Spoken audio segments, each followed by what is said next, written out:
Crew forces black girl to move seats. Final footage leaves airline in ruins. Ma'am, your options are simple.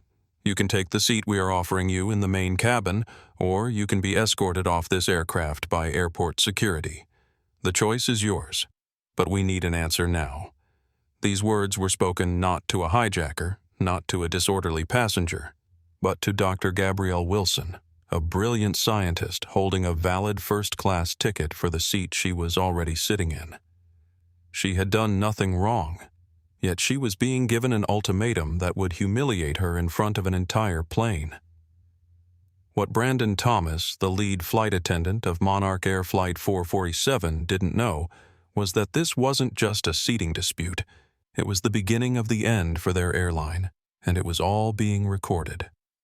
The cabin of the Boeing 787 Dreamliner fell silent. Passengers who had been mindlessly scrolling through phones or adjusting overhead bins suddenly froze, their attention drawn to the confrontation in the second row of the first-class cabin. Some looked away, uncomfortable with the tension. Others stared openly, already taking sides in a battle they knew nothing about.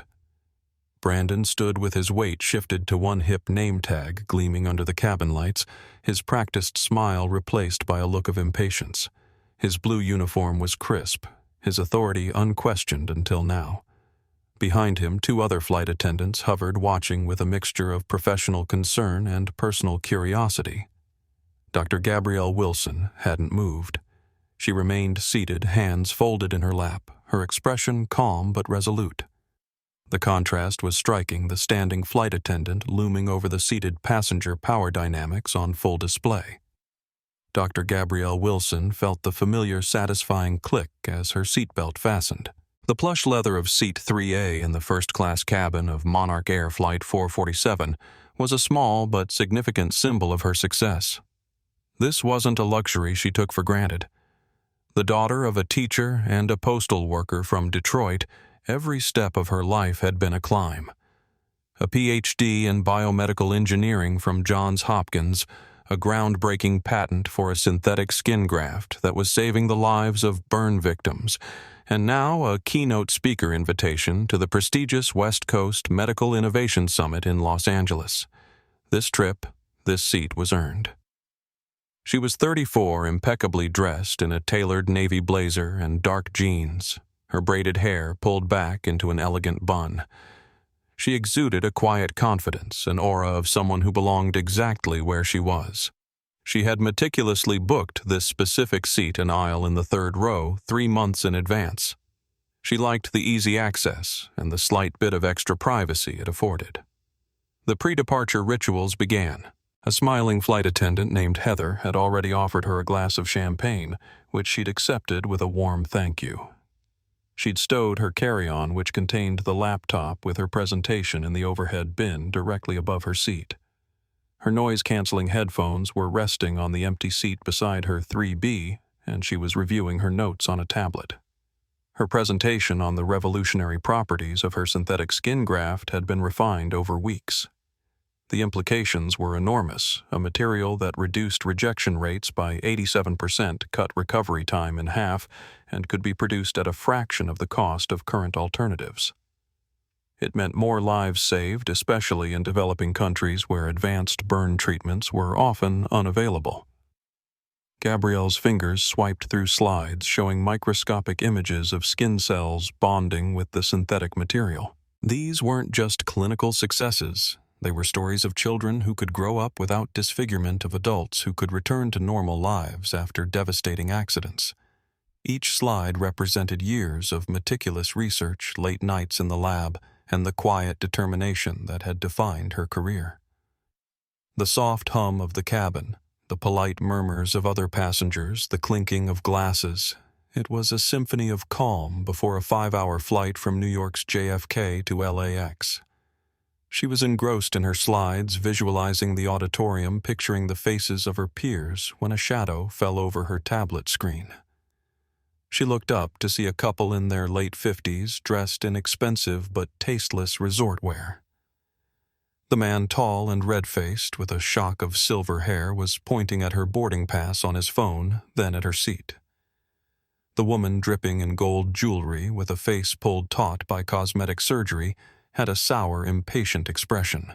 "Excuse me?" The woman, Victoria Palmer, said, her voice carrying an edge of condescension. "I believe you're in our seats." Gabrielle offered a polite professional smile. "Mistakes happened." "Oh, I don't think so. I'm in 3A.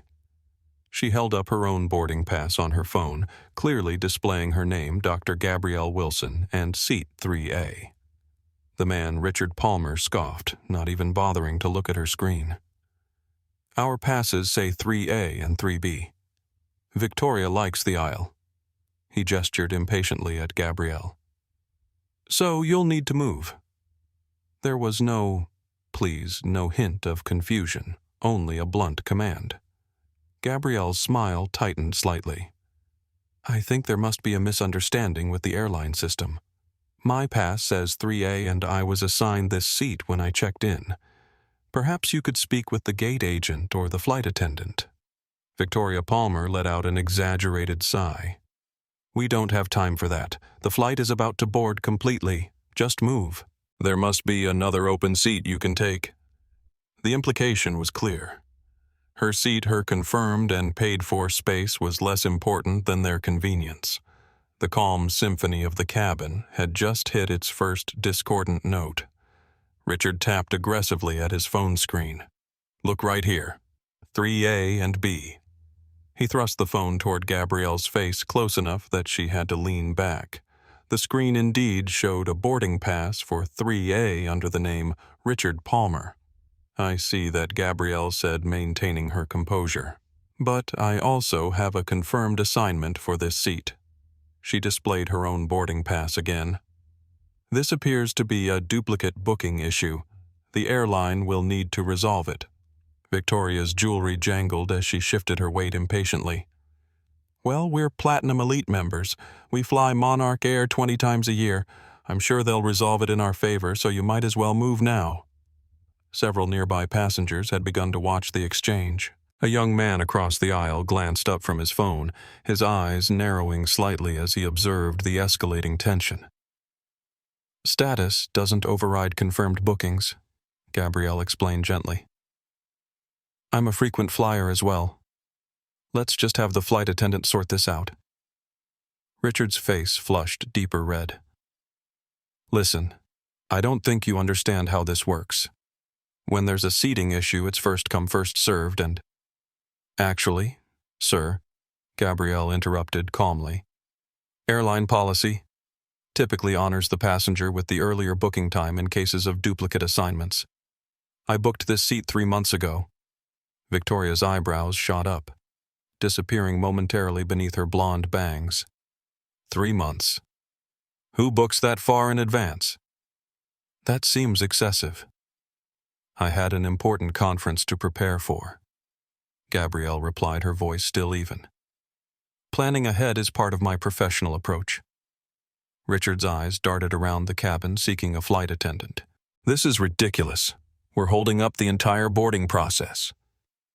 Heather Bryant approached, her practiced smile firmly in place, but her eyes already assessing the situation with a predisposed conclusion.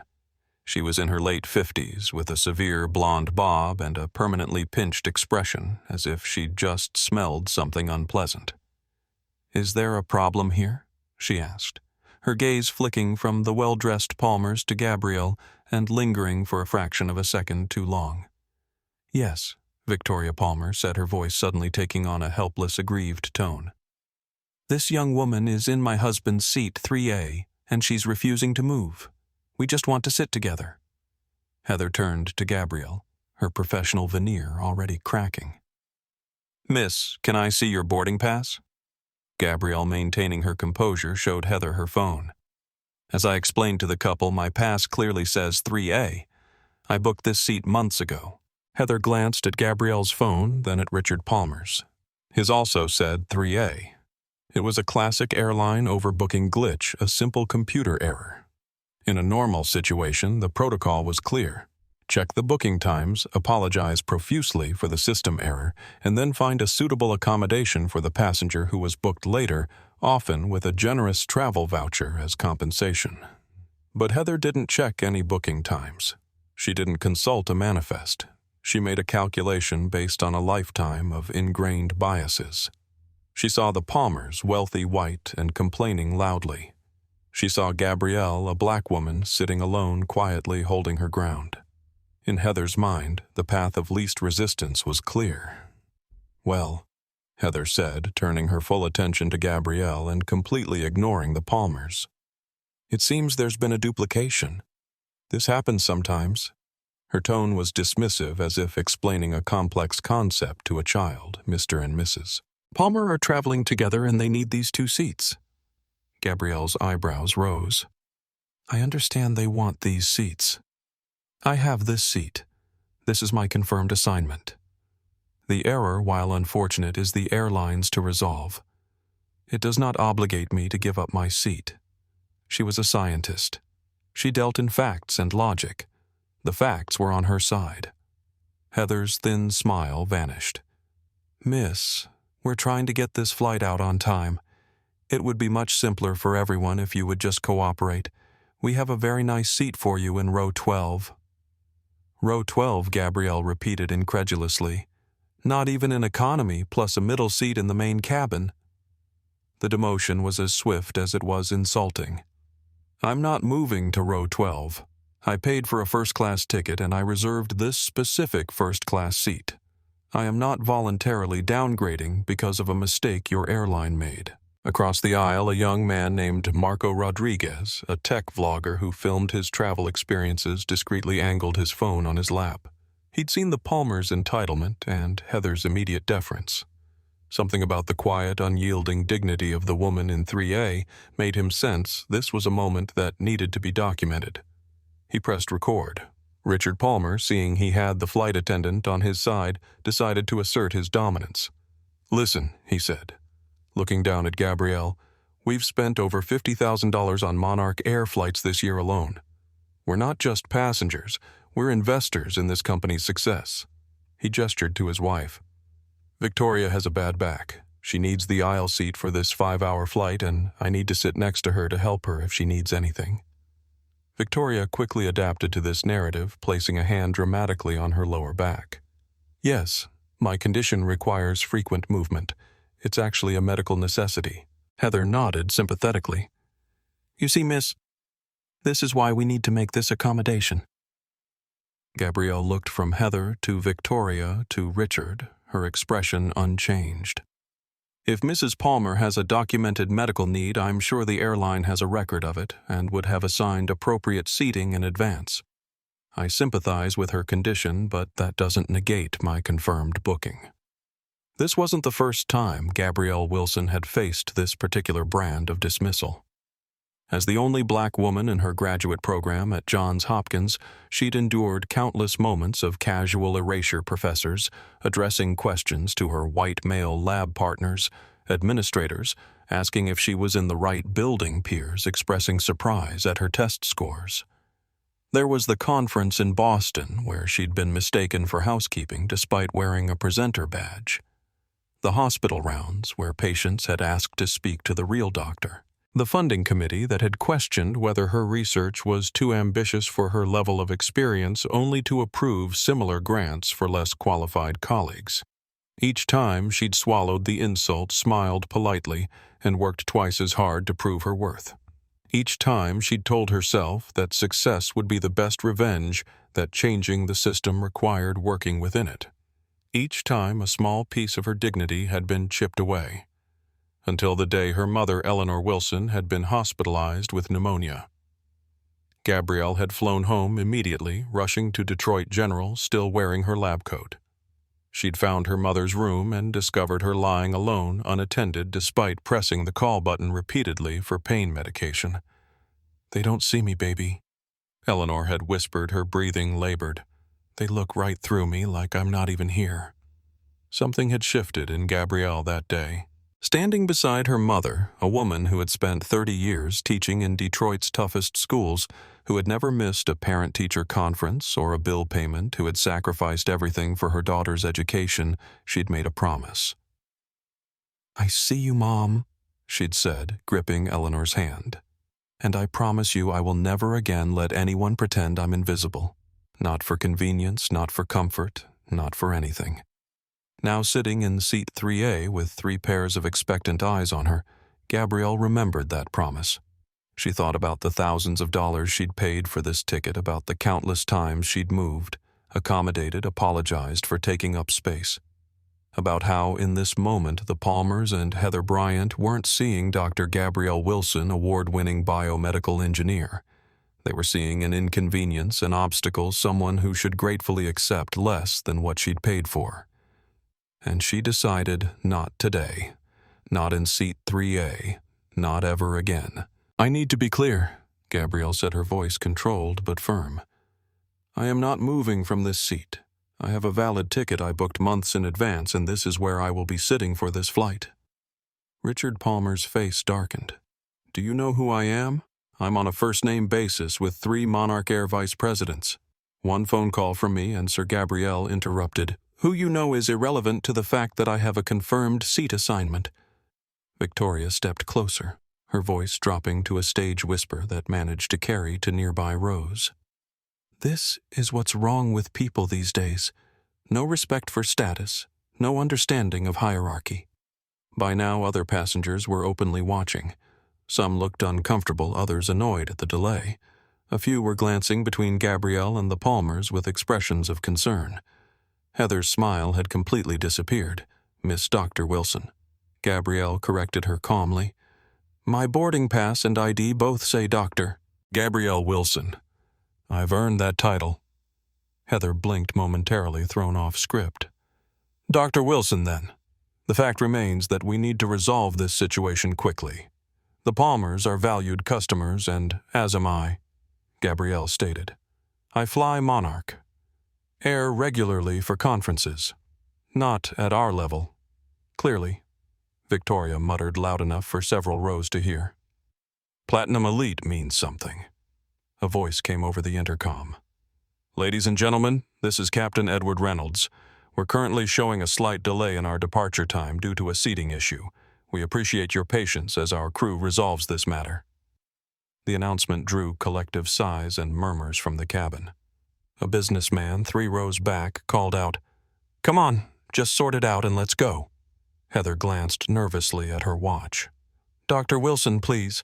We can offer you a voucher for a future flight if you'll just cooperate." "I don't want a voucher," Gabrielle replied. "I want the seat I paid for, the one that's assigned to me." Richard leaned toward Heather, speaking in a voice just quiet enough that he thought only she could hear. "This is ridiculous. Just get security and have her removed." Marco Rodriguez, still recording discreetly from across the aisle, adjusted his angle to capture more of the interaction. His travel vlog had never ventured into social justice territory before, but his instincts told him this moment mattered. A young flight attendant approached Lisa Kennedy, 23, her uniform still stiff with newness, her trainee badge visible. She hovered at the edge of the confrontation, watching Heather with a mixture of deference and discomfort. "Is there something I can help with?" Lisa asked tentatively. "No," Heather replied sharply.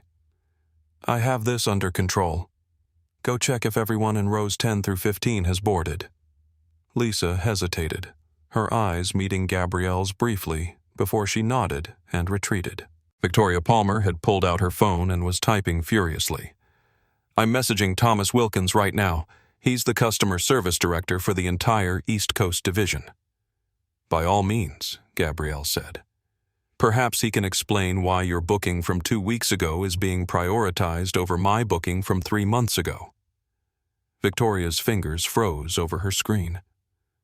"How do you know when we booked?" Gabrielle held up her phone. "My confirmation email is dated July 15th. Your husband just showed me your boarding pass, which has a confirmation code starting with OC. Monarch Air's October bookings all start with OC." Richard's face flushed deeper. "You don't know what you're talking about. That's not how the codes work." "Actually, it is," came a voice from behind them. A middle-aged man in glasses, Nathan Cohen, a professor at Columbia, had stood up from his seat in row 4. "I fly MonarchAir almost weekly. She's right about the confirmation codes. They change monthly." Lead flight attendant Michael Bennett strode purposefully up the aisle, his senior rank evident in both his uniform insignia and the confidence of his gait. Tall, with graying temples and a practiced smile that never quite reached his eyes, he carried the air of someone used to resolving situations through authority rather than understanding. "What seems to be the issue here?" he asked, directing his question to Heather rather than to any of the involved passengers. Heather quickly briefed him, her account noticeably skewed. "The Palmers are Platinum Elite members with confirmed seats in 3A and B, but this passenger is refusing to relocate. We've offered her a seat in Economy Plus and a voucher." Michael nodded, absorbing this framing of the situation without question. He turned to Gabrielle, his demeanor professional but cold. "Dr. Wilson, I understand there's been some confusion with the seating assignments. In these situations, we need to consider multiple factors, including our loyalty program tiers. There's no confusion about my assignment," Gabrielle replied evenly. "I have a confirmed booking for this specific seat that predates the Palmers by months. The confusion appears to be on MonarchAir's end, not mine." Michael's smile tightened almost imperceptibly. "Nevertheless, we need to find a workable solution for all parties. The Palmers are traveling together and I'm traveling alone, so my comfort matters less." Gabrielle asked, her tone still measured but pointed. Victoria Palmer interjected. "It's not about comfort, it's about necessity. As I've explained, I have medical needs." Michael seized on this. "Medical accommodations do take priority, Dr. Wilson. If Mrs. Palmer requires specific seating for health reasons, then that should have been arranged in advance." Gabrielle completed his sentence. "If this is a documented medical need, MonarchAir would have noted it in their system and assigned appropriate seating from the start. This appears to be a post hoc justification." Michael's professional mask slipped for just a moment, revealing annoyance. "I don't appreciate the implication that we're not taking appropriate measures for all our passengers." By now, a security officer had appeared at the front of the cabin, Diego Martinez, 35, in the dark blue uniform of airport security. He stood quietly assessing the situation, his presence alone an implicit escalation. Gabrielle noticed him immediately. "Is security really necessary for a seating misassignment?" Michael didn't answer directly.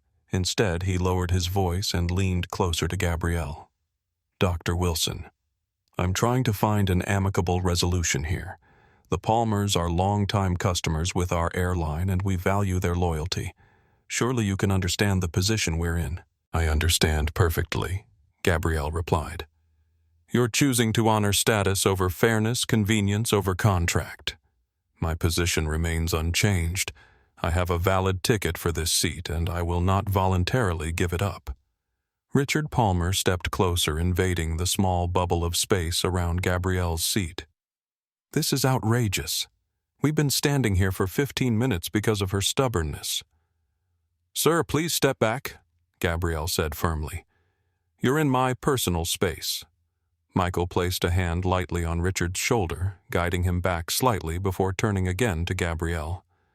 "Dr. Wilson, as a compromise, we can offer you a seat in our Economy Plus section, a $300 travel voucher, and priority boarding on your return flight. This seems like a reasonable accommodation." The offer hung in the air, its subtext clear to everyone within earshot. "We expect you to take less than what you paid for, so that these more valuable customers can have what they want." Gabrielle looked Michael directly in the eyes. No. The simplicity of her refusal seemed to catch him off guard. Around them, the cabin had grown increasingly tense.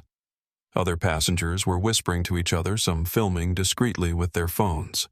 The standoff had become a spectacle, a public test of wills. Michael's jaw tightened. "Dr. Wilson, I need to make something clear. As the lead flight attendant, I have the authority to make seating determinations for the safety and comfort of all passengers. If you continue to refuse to cooperate, we may need to take more serious measures. Are you threatening to remove me from this flight for sitting in my assigned seat? Gabrielle asked, her voice calm but carrying clearly through the cabin. I'm informing you of potential consequences, Michael replied, his words carefully chosen. At that moment, Security Officer Martinez stepped forward, his presence alone, an intimidation tactic. The airline staff had formed a physical semicircle around Gabrielle's seat, Michael, Heather, and now Martinez, creating a wall of authority meant to overwhelm and isolate. Across the aisle, Marco Rodriguez continued recording his technology background, giving him the foresight to activate his phone's backup battery pack. This wasn't just a quick viral moment. This was turning into something that required documentation. His lens captured the body language of everyone involved. Michael's authoritative stance, the Palmer's entitled impatience, and most importantly, Gabrielle's composed dignity in the face of mounting pressure. His live stream had started with just his regular followers, but comments were pouring in now, the viewer count climbing. What's happening is these airline employees are trying to force a black woman with a confirmed first-class ticket to give up her seat for this white couple, he narrated quietly into his phone. She's been nothing but polite and professional, and they've escalated to bringing security. Behind Marco, businesswoman Sophia Thompson, 41, had also begun recording from her first-class seat. Unlike Marco, she wasn't live streaming, she was methodically documenting each interaction, each statement, each escalation with the precision of someone who understood the potential legal implications of what was unfolding. Victoria Palmer, noticing the phones, turned toward Marco. "Stop filming us. This is a private matter." Marco looked up calmly. "This is a public space and I'm documenting what's happening. There's no expectation of privacy in an airplane cabin." "He has every right," Sophia interjected coolly from her seat. "As do I." Victoria turned to see Sophia's phone also pointed in their direction. For a moment, she seemed at a loss, the reality of being documented throwing her off balance. Then she leaned toward Richard and whispered, but loud enough for those nearby to hear clearly. "These people always think they're entitled to things they haven't earned." The racial undertone was unmistakable. Marco's camera caught it clearly, as did Sophia's. A collective intake of breath rippled through the nearby passengers. The comment had crossed a line, making explicit what had been implicit. Gabrielle's expression didn't change, but her posture straightened almost imperceptibly. She made brief eye contact with Marco, a silent acknowledgement passing between them. She was aware of the recording, aware that this moment was being preserved. Michael Bennett, realizing the situation was deteriorating in very public and documented ways, tried to regain control. "Everyone needs to remain calm. Filming is permitted, but please respect the privacy of those around you." "I'm respecting everyone equally," Marco replied. "Just documenting exactly what's happening." Richard Palmer pointed an accusatory finger at Gabrielle. "She's orchestrated this whole thing. Probably called her friends to film this and create some viral incident.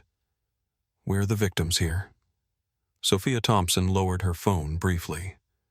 "Sir, no one here knew each other before boarding this flight. I'm filming because what I'm witnessing appears to be discriminatory treatment."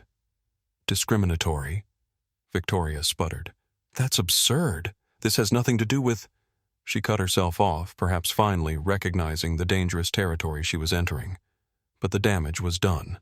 The whispered comment, the accusation, the defensive response, all captured and already circulating beyond the confines of Flight 447. Marco's live stream had reached over 500 viewers and was growing exponentially as people shared the link across platforms. Comments were flooding in. "This is exactly what happened to my sister last month on a different airline. They always try to move us to worse seats. Always. Stand your ground, lady. Don't let them bully you." Michael, noticing Marco's ongoing recording, leaned closer to speak quietly to Heather. Her eyes widened slightly, and she nodded before hurrying toward the front of the cabin. The crew was adapting their strategy, recognizing the public relations risk that was unfolding in real time.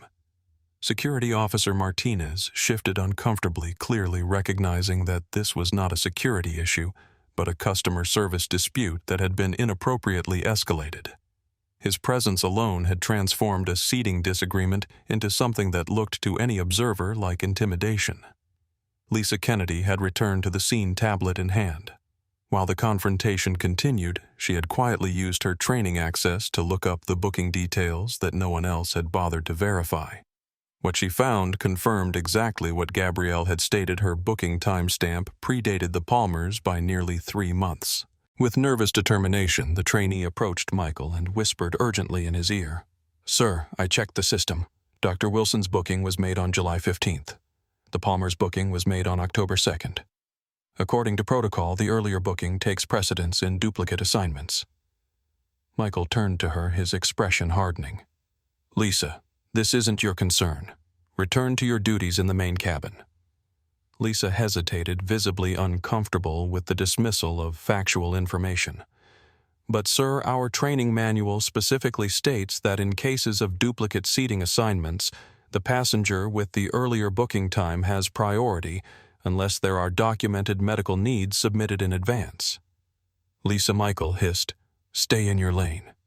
This situation is being handled." The young flight attendant glanced at Gabrielle, then back at Michael, a moral calculation visibly playing out across her features. In that moment, she made a decision that would later be described as both career suicide and an act of profound professional integrity. Lisa stepped around Michael and addressed Gabrielle directly. "Dr. Wilson, I've checked the booking system. Your reservation for seat 3A was made on July 15th. The Palmers' booking was made on October 2nd. According to MonarchAir policy, your earlier booking takes precedence in this situation." The cabin fell silent. Michael's face flushed with anger. "Lisa, you are out of line. Go to the rear galley immediately." Lisa stood her ground for a moment longer, meeting Gabrielle's eyes with an apologetic look that conveyed both solidarity and regret. Then she nodded and walked toward the rear of the aircraft, her shoulders squared despite the public reprimand. The dynamic had shifted dramatically. A MonarchAir employee had publicly confirmed what Gabrielle had been saying all along. The factual basis of her position was now undeniable, even as the airline staff continued to side with the Palmers. Gabrielle nodded subtly to Lisa's retreating form, a small acknowledgement of her courage. Richard Palmer, sensing the tide turning, changed tactics. "Look, this has gone on long enough. We're all reasonable people. The girl made a mistake checking the system. Our status with the airline clearly gives us priority in seating disputes." The "girl" checked the actual booking information that should have been verified from the start, came a new voice from across the aisle. It belonged to Nathan Cohen, the professor who had earlier confirmed Gabrielle's point about the confirmation codes. "What we're witnessing is textbook discriminatory treatment. The policy is clear, the facts are verified, yet the staff continues to side with one party over another based on criteria that appear selective at best and biased at worst." Several passengers nodded in agreement. The momentum was shifting not through confrontation, but through the steady accumulation of facts, witnesses, and documentation. Michael Bennett's professional demeanor was cracking under the scrutiny. "Professor, with all due respect, you are not familiar with all the factors that go into these decisions." "I'm familiar enough with fairness," Nathan replied. "And with what I'm seeing, I'd be comfortable testifying about it if necessary." The word testifying hung in the air, the first explicit reference to potential legal consequences. Marco's live stream captured the moment, as did Sophia's methodical documentation. Viewers online were commenting by the thousands, now many tagging MonarchAir's official accounts demanding responses. Michael turned back to Gabrielle, his voice lower, almost conciliatory. "Dr. Wilson, perhaps we can revisit our offer. We could upgrade you to our premium first-class section in row 1, which is actually superior to your current seat. Would that be acceptable?" It was the first acknowledgement that Gabrielle might be owed better, not worse than what she had originally booked. But the damage was done.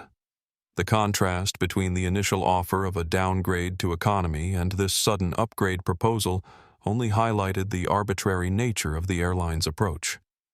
The cabin intercom crackled to life again. "This is Captain Reynolds speaking. Due to the ongoing seating issue, I'll be coming into the cabin to address the situation personally. We appreciate everyone's continued patience." A ripple of anticipation moved through the passengers. The captain's involvement represented yet another escalation, but also the potential for resolution from a higher authority. Captain Edward Reynolds emerged from the cockpit, his presence commanding immediate attention. In his early 50s, with close-cropped gray hair and the confident bearing of a former military pilot, he moved with purpose down the aisle toward the site of the confrontation. "Good afternoon," he said, his voice carrying the same authoritative tone it had over the intercom. "I understand we have a seating discrepancy that needs resolution." Michael quickly briefed the captain, his account notably more balanced than before, acknowledging the verified booking times, but emphasizing the Palmers' loyalty status and Victoria's claimed medical needs. Captain Reynolds nodded thoughtfully, then turned to Gabrielle. "Dr. Wilson, I understand you've been offered alternative seating but have declined. Could you explain your position to me directly?" The question seemed fair. The captain's demeanor neutral. For a moment it appeared that a reasonable resolution might be at hand. Captain Reynolds Gabrielle began, "I booked this specific seat 3 months ago. I selected it carefully for this flight because I'm presenting at a medical conference tomorrow and needed the comfort and convenience of first class, specifically an aisle seat for easy access. The Palmers have a duplicate booking made more recently, and rather than honor the standard first booked, first served policy, your crew has attempted to move me to a lesser seat, brought in security, and created an intimidating environment." Captain Reynolds listened attentively, then turned to the Palmers. "And your perspective?" Richard straightened, adopting a more professional tone than he had used previously. "Captain, my wife and I are Platinum Elite members who fly MonarchAir exclusively for both business and pleasure. Victoria has a medical condition that requires easy access to the aisle and my assistance during flight.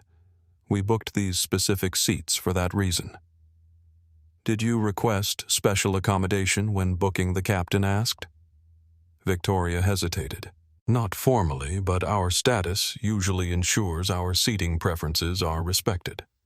Captain Reynolds nodded again, his expression unreadable.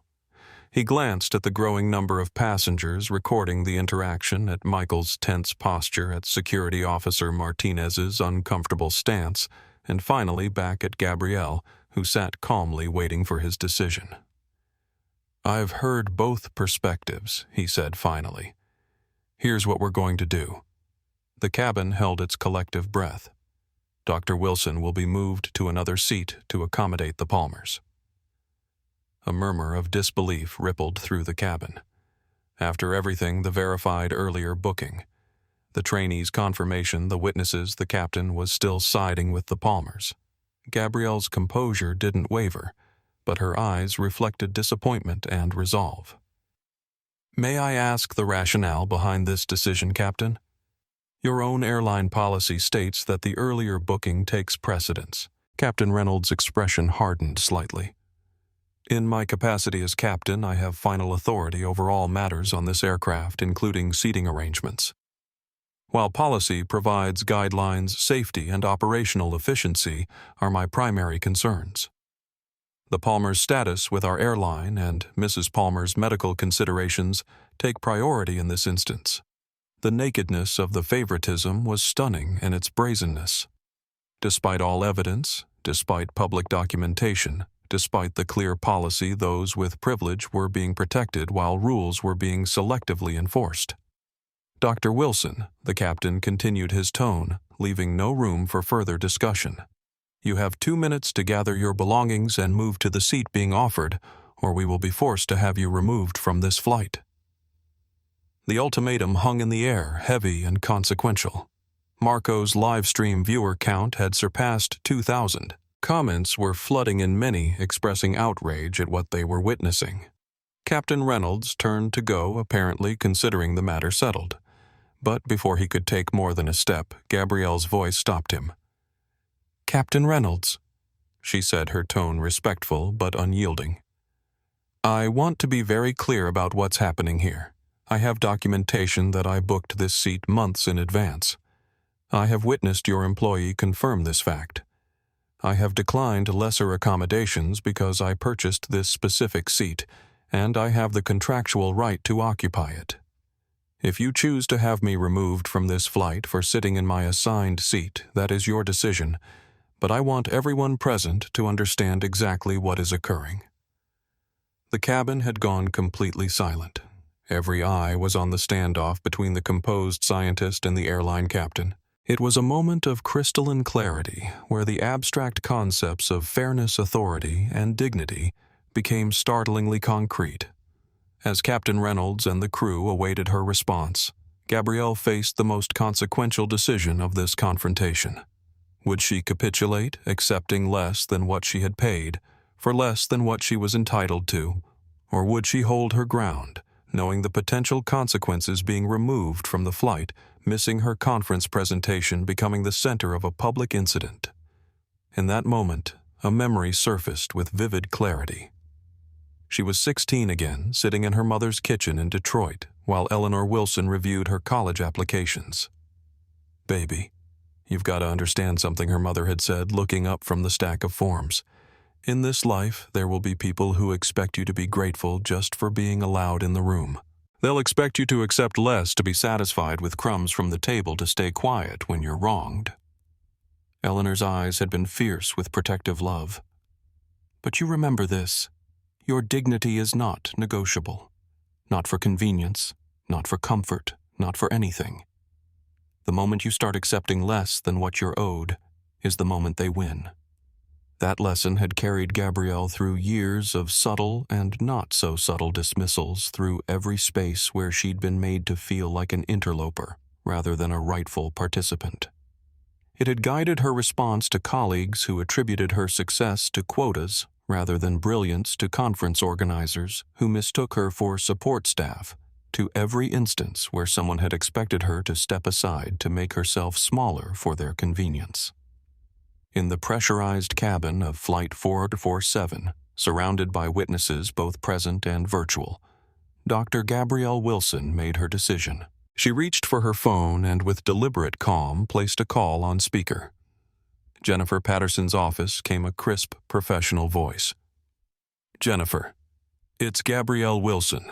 I'm currently on MonarchAir Flight 447 at JFK, and I need your counsel regarding an ongoing situation."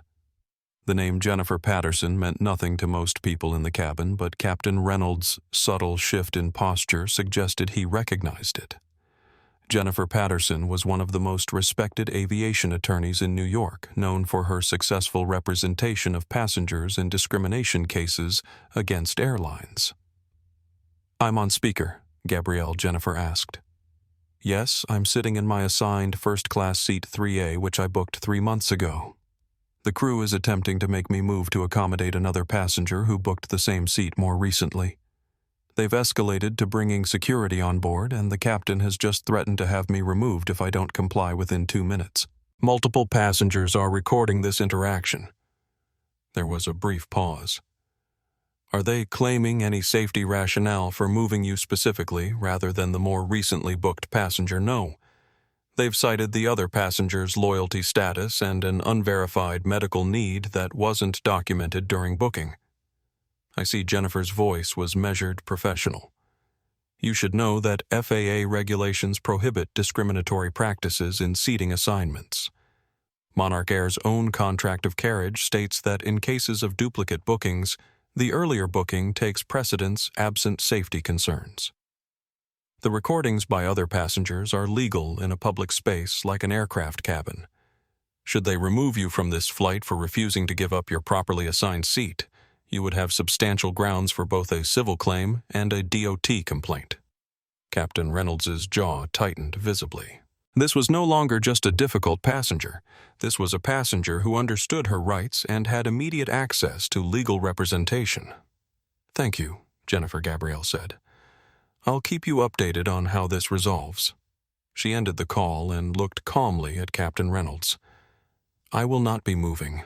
I have a contractual right to this seat, which was assigned to me months before the Palmers' booking. I have declined your alternative offers because they represent a unilateral alteration of our agreement. Any action taken against me for remaining in my rightfully assigned seat will be addressed through appropriate legal channels." Her voice carried clearly, not raised but perfectly audible to everyone nearby, including the now dozens of passengers recording the confrontation. Marco's livestream comment section exploded, "She came prepared." The captain's face when he heard aviation attorney. MonarchAir is about to get dragged. The power dynamic had shifted dramatically. What had begun as an attempt to intimidate a single passenger into compliance had transformed into a documented legal liability unfolding in real time before thousands of witnesses. Captain Reynolds exchanged a glance with Michael Bennett, a wordless communication passing between them. With a subtle nod, Reynolds signaled to Security Officer Martinez. Ma'am Martinez began stepping forward. "I'm going to have to ask you to.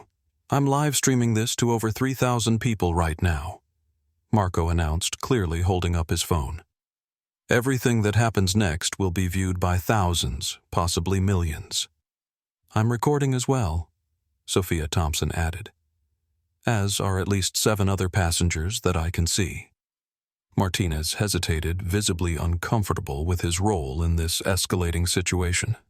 This wasn't a security threat. It was a customer service dispute that had been inappropriately escalated to law enforcement. Officer Martinez Gabrielle said calmly, "I want to be clear that I have not violated any law or safety regulation. I am sitting in my assigned seat with a valid ticket. I have not been disruptive in any way. I'm simply declining to give up the seat I paid for and was assigned." Martinez looked to Captain Reynolds, his discomfort evident. "Sir, this appears to be a civil matter between the airline and the passenger. Without a safety risk or violation of law, my authority to intervene is limited." A flicker of frustration crossed Reynolds's face. His attempt to use security as leverage had backfired, with the officer himself questioning the appropriateness of the escalation. In that moment, Richard Palmer lost patience. He reached for Gabrielle's carry-on bag in the overhead bin above her seat. "Since you won't move, we'll move your things," he said, pulling the bag out. Sir Gabrielle's voice sharpened for the first time. "Remove your hand from my property immediately." The cabin erupted in gasps and exclamations. Richard froze the bag half extracted from the bin. "That's theft and assault," someone called from a few rows back.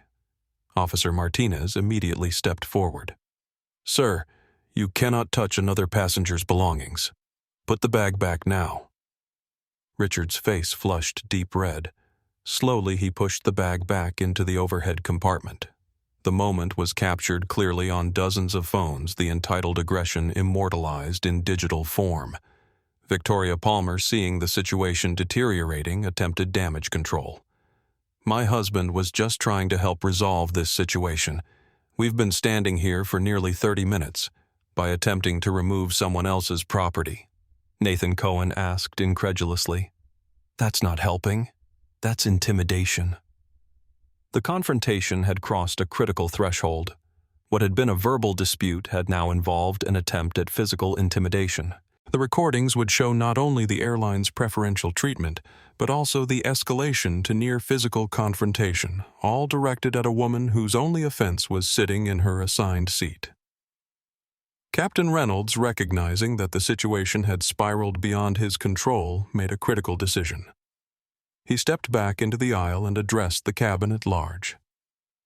"Ladies and gentlemen, due to the ongoing disruption, I regret to inform you that this flight is now delayed indefinitely until we can resolve the current seating issue.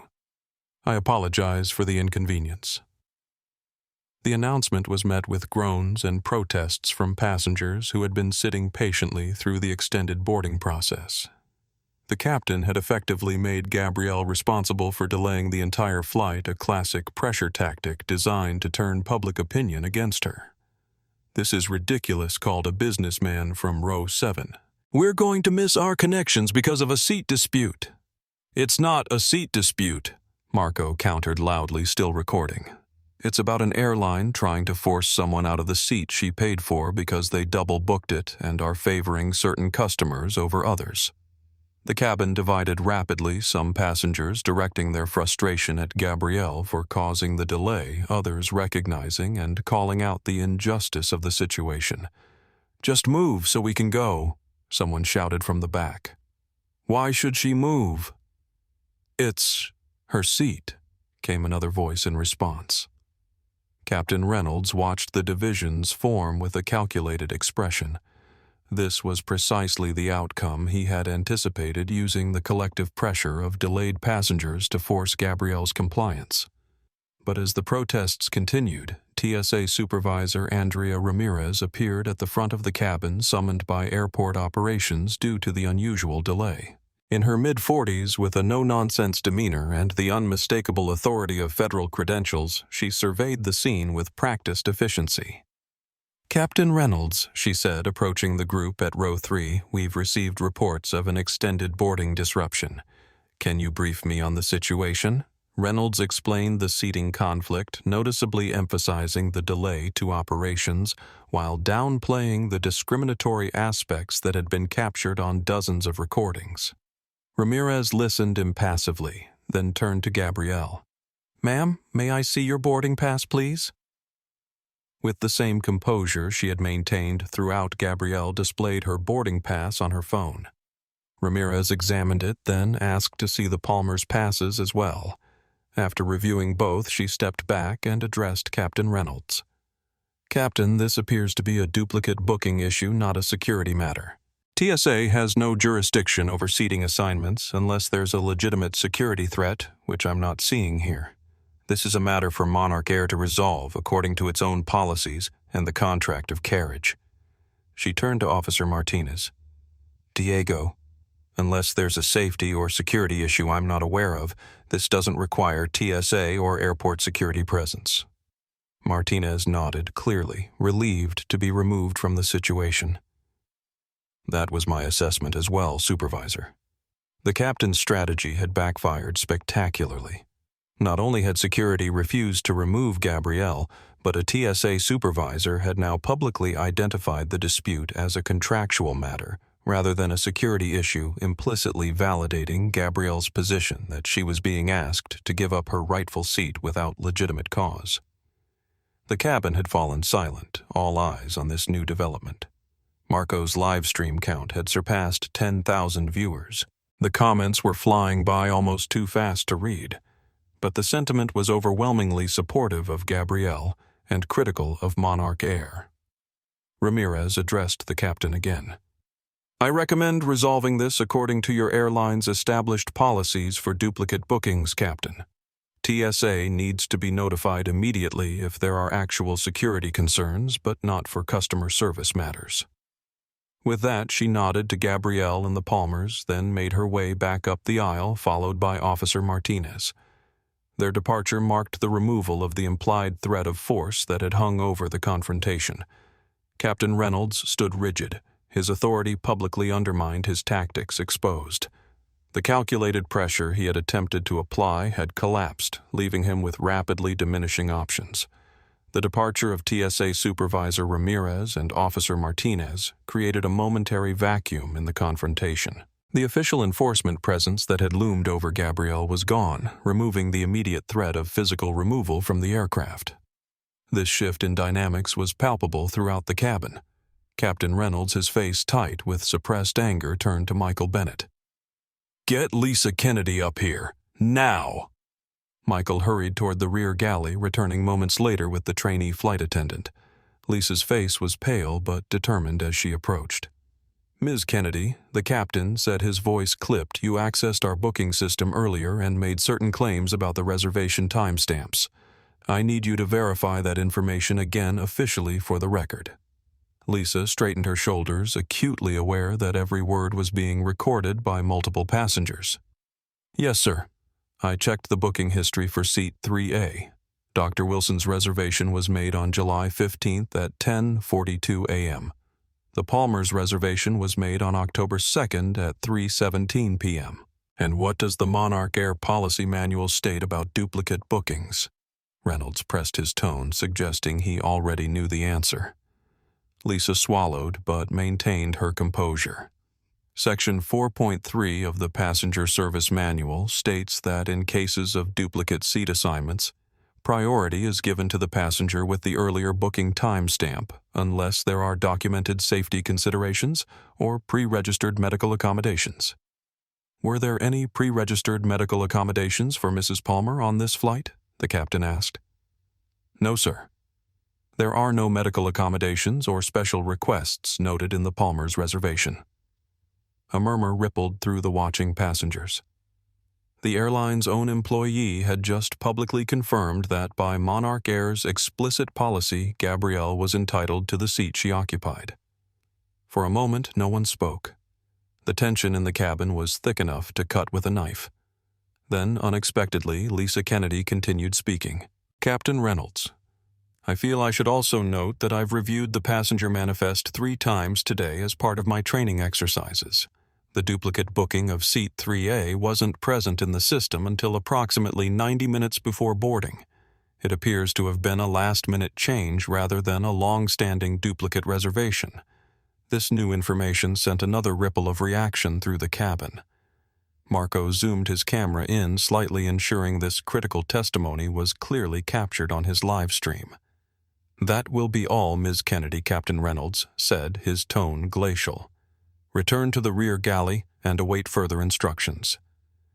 As Lisa turned to go, Gabrielle caught her eye and mouthed a silent thank you. The young flight attendant gave an almost imperceptible nod before walking away, her career potentially in jeopardy, but her integrity intact. Sophia Thompson lowered her phone briefly to address the captain directly. "So, to summarize what we've all just heard, Dr. Wilson booked her seat nearly 3 months ago. The Palmer's booking was made 2 weeks ago. There were no medical accommodations requested in advance, and according to your airline's own stated policy, Dr. Wilson has priority. Is that correct?" Captain Reynolds's jaw worked silently for a moment before he answered. "The situation is more complex than it's a yes or no question," Sophia interrupted calmly. "Based on what your flight attendant just confirmed, does Dr. Wilson have priority for this seat according to MonarchAir policy?" Put on the spot with dozens of cameras recording his response, Reynolds had no choice. According to the booking timestamp policy, yes. Another murmur swept through the cabin, louder this time. The captain had just admitted on record that Gabrielle was entitled to the seat by the airline's own rules. "Then why," Sophia continued, "has your crew spent the last 40 minutes trying to move her instead of the Palmers? Why was security called? Why did you threaten to remove her from the flight?" Before Reynolds could formulate a response, his phone rang. He glanced at the screen, his expression shifting subtly from frustration to concern. Without answering Sophia's questions, he stepped away to take the call, moving toward the front of the cabin for privacy.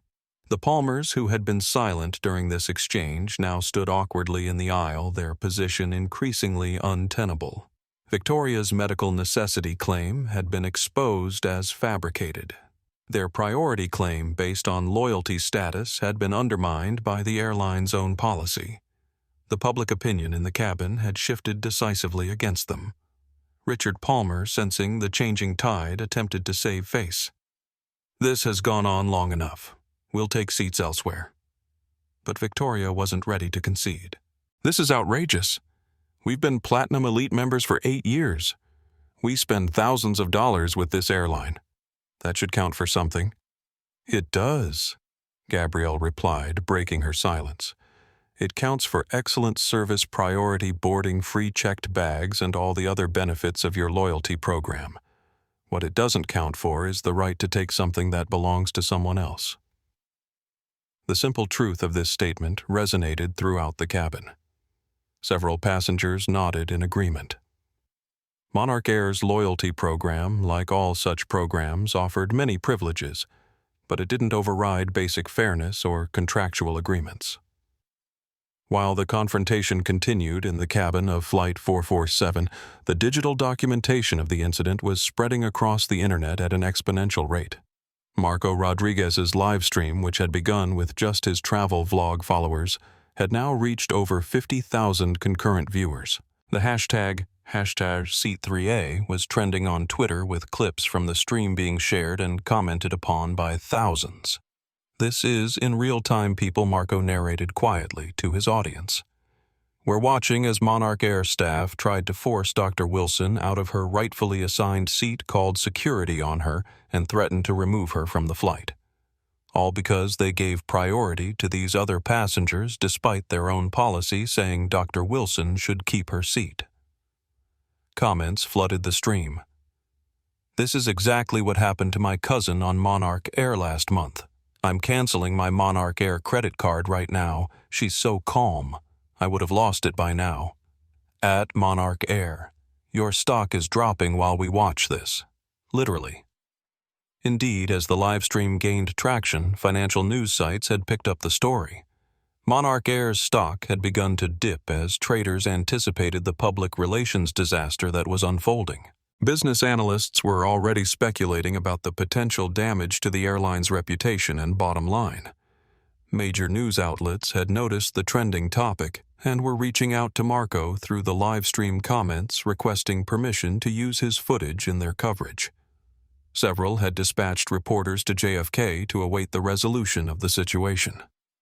Within the cabin, passengers were receiving texts and notifications from friends and family who had seen the live stream. The awareness that this had transcended from a local dispute to a national news story was beginning to dawn on everyone involved. Captain Reynolds returned from his phone call, his demeanor noticeably different. The confidence and authority he had projected earlier were replaced by a tightly controlled anxiety. He conferred briefly with Michael Bennett, their conversation too quiet to be overheard, but their body language suggesting urgency. Michael approached the Palmers, speaking in low tones. Victoria shook her head emphatically while Richard placed a restraining hand on her arm, his expression grim. After a brief but intense exchange, the Palmers reluctantly followed Michael toward the front of the cabin where alternative seating was apparently being arranged. Simultaneously, a notification popped up on passengers' phones from the MonarchAir app. Flight 447 to LAX departure delayed. New estimated departure time 1:45 p.m. The delay was now official, extending 90 minutes beyond the original schedule. Frustrated sighs and muttered complaints spread through the cabin, but notably the anger was no longer directed at Gabrielle. The live stream and the conversations it had sparked had clarified the true source of the disruption, the airline's mishandling of a simple booking error. As word of the viral situation spread through the terminal passengers waiting to board, other MonarchAir flights began sharing and discussing the live stream. Customer service representatives at MonarchAir gates were being questioned about the incident by concerned travelers. The digital explosion had breached the confines of Flight 447 and was now affecting the airline's operations beyond this single aircraft.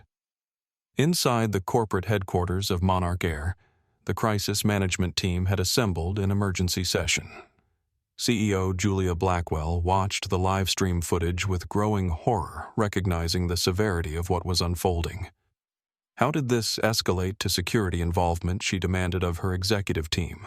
Why wasn't this resolved according to our own policy? The PR director, ashen-faced, replied, "It's going nuclear on social media. We're seeing hashtags trending #boycott MonarchAir, Seat 3A, #flying while black. Multiple news outlets have picked it up. Our call centers are being flooded with cancellation requests." Julia made a decision. "Get me a direct line to Captain Reynolds. Now." In the sleek, modernist boardroom of MonarchAir's headquarters in Atlanta, the crisis management team worked frantically to contain the rapidly expanding disaster. Screens around the room displayed various metrics of the unfolding catastrophe. The live stream with its growing viewer count, the plummeting stock price, the explosion of negative social media mentions, and the flood of customer service complaints pouring in through every channel. CEO Julia Blackwell, a former pilot who had climbed the corporate ladder through operations and management, paced the length of the conference table. At 52, she had navigated the airline through post-9/11 security changes, economic downturns, and fuel crises. But nothing had prepared her for the speed and ferocity of this social media firestorm. "Give me the latest numbers," she demanded. The chief marketing officer swiped through his tablet. "The original live stream has over 100,000 concurrent viewers now. Clips are being shared across all platforms. Total views are approaching 1 million. Major news networks are picking it up. The hashtag boycott MonarchAir is trending nationally."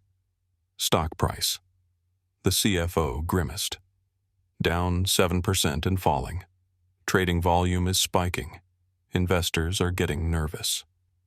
Customer impact. The VP of Customer Experience looked up from her laptop. Call center volume is up 800%. Our social media accounts are being flooded.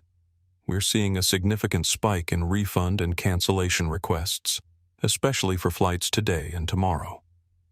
Julia stopped pacing and faced the team directly. How did this happen? How did a simple duplicate booking turn into this catastrophe? The silence that followed was damning. Finally, the chief operating officer spoke up.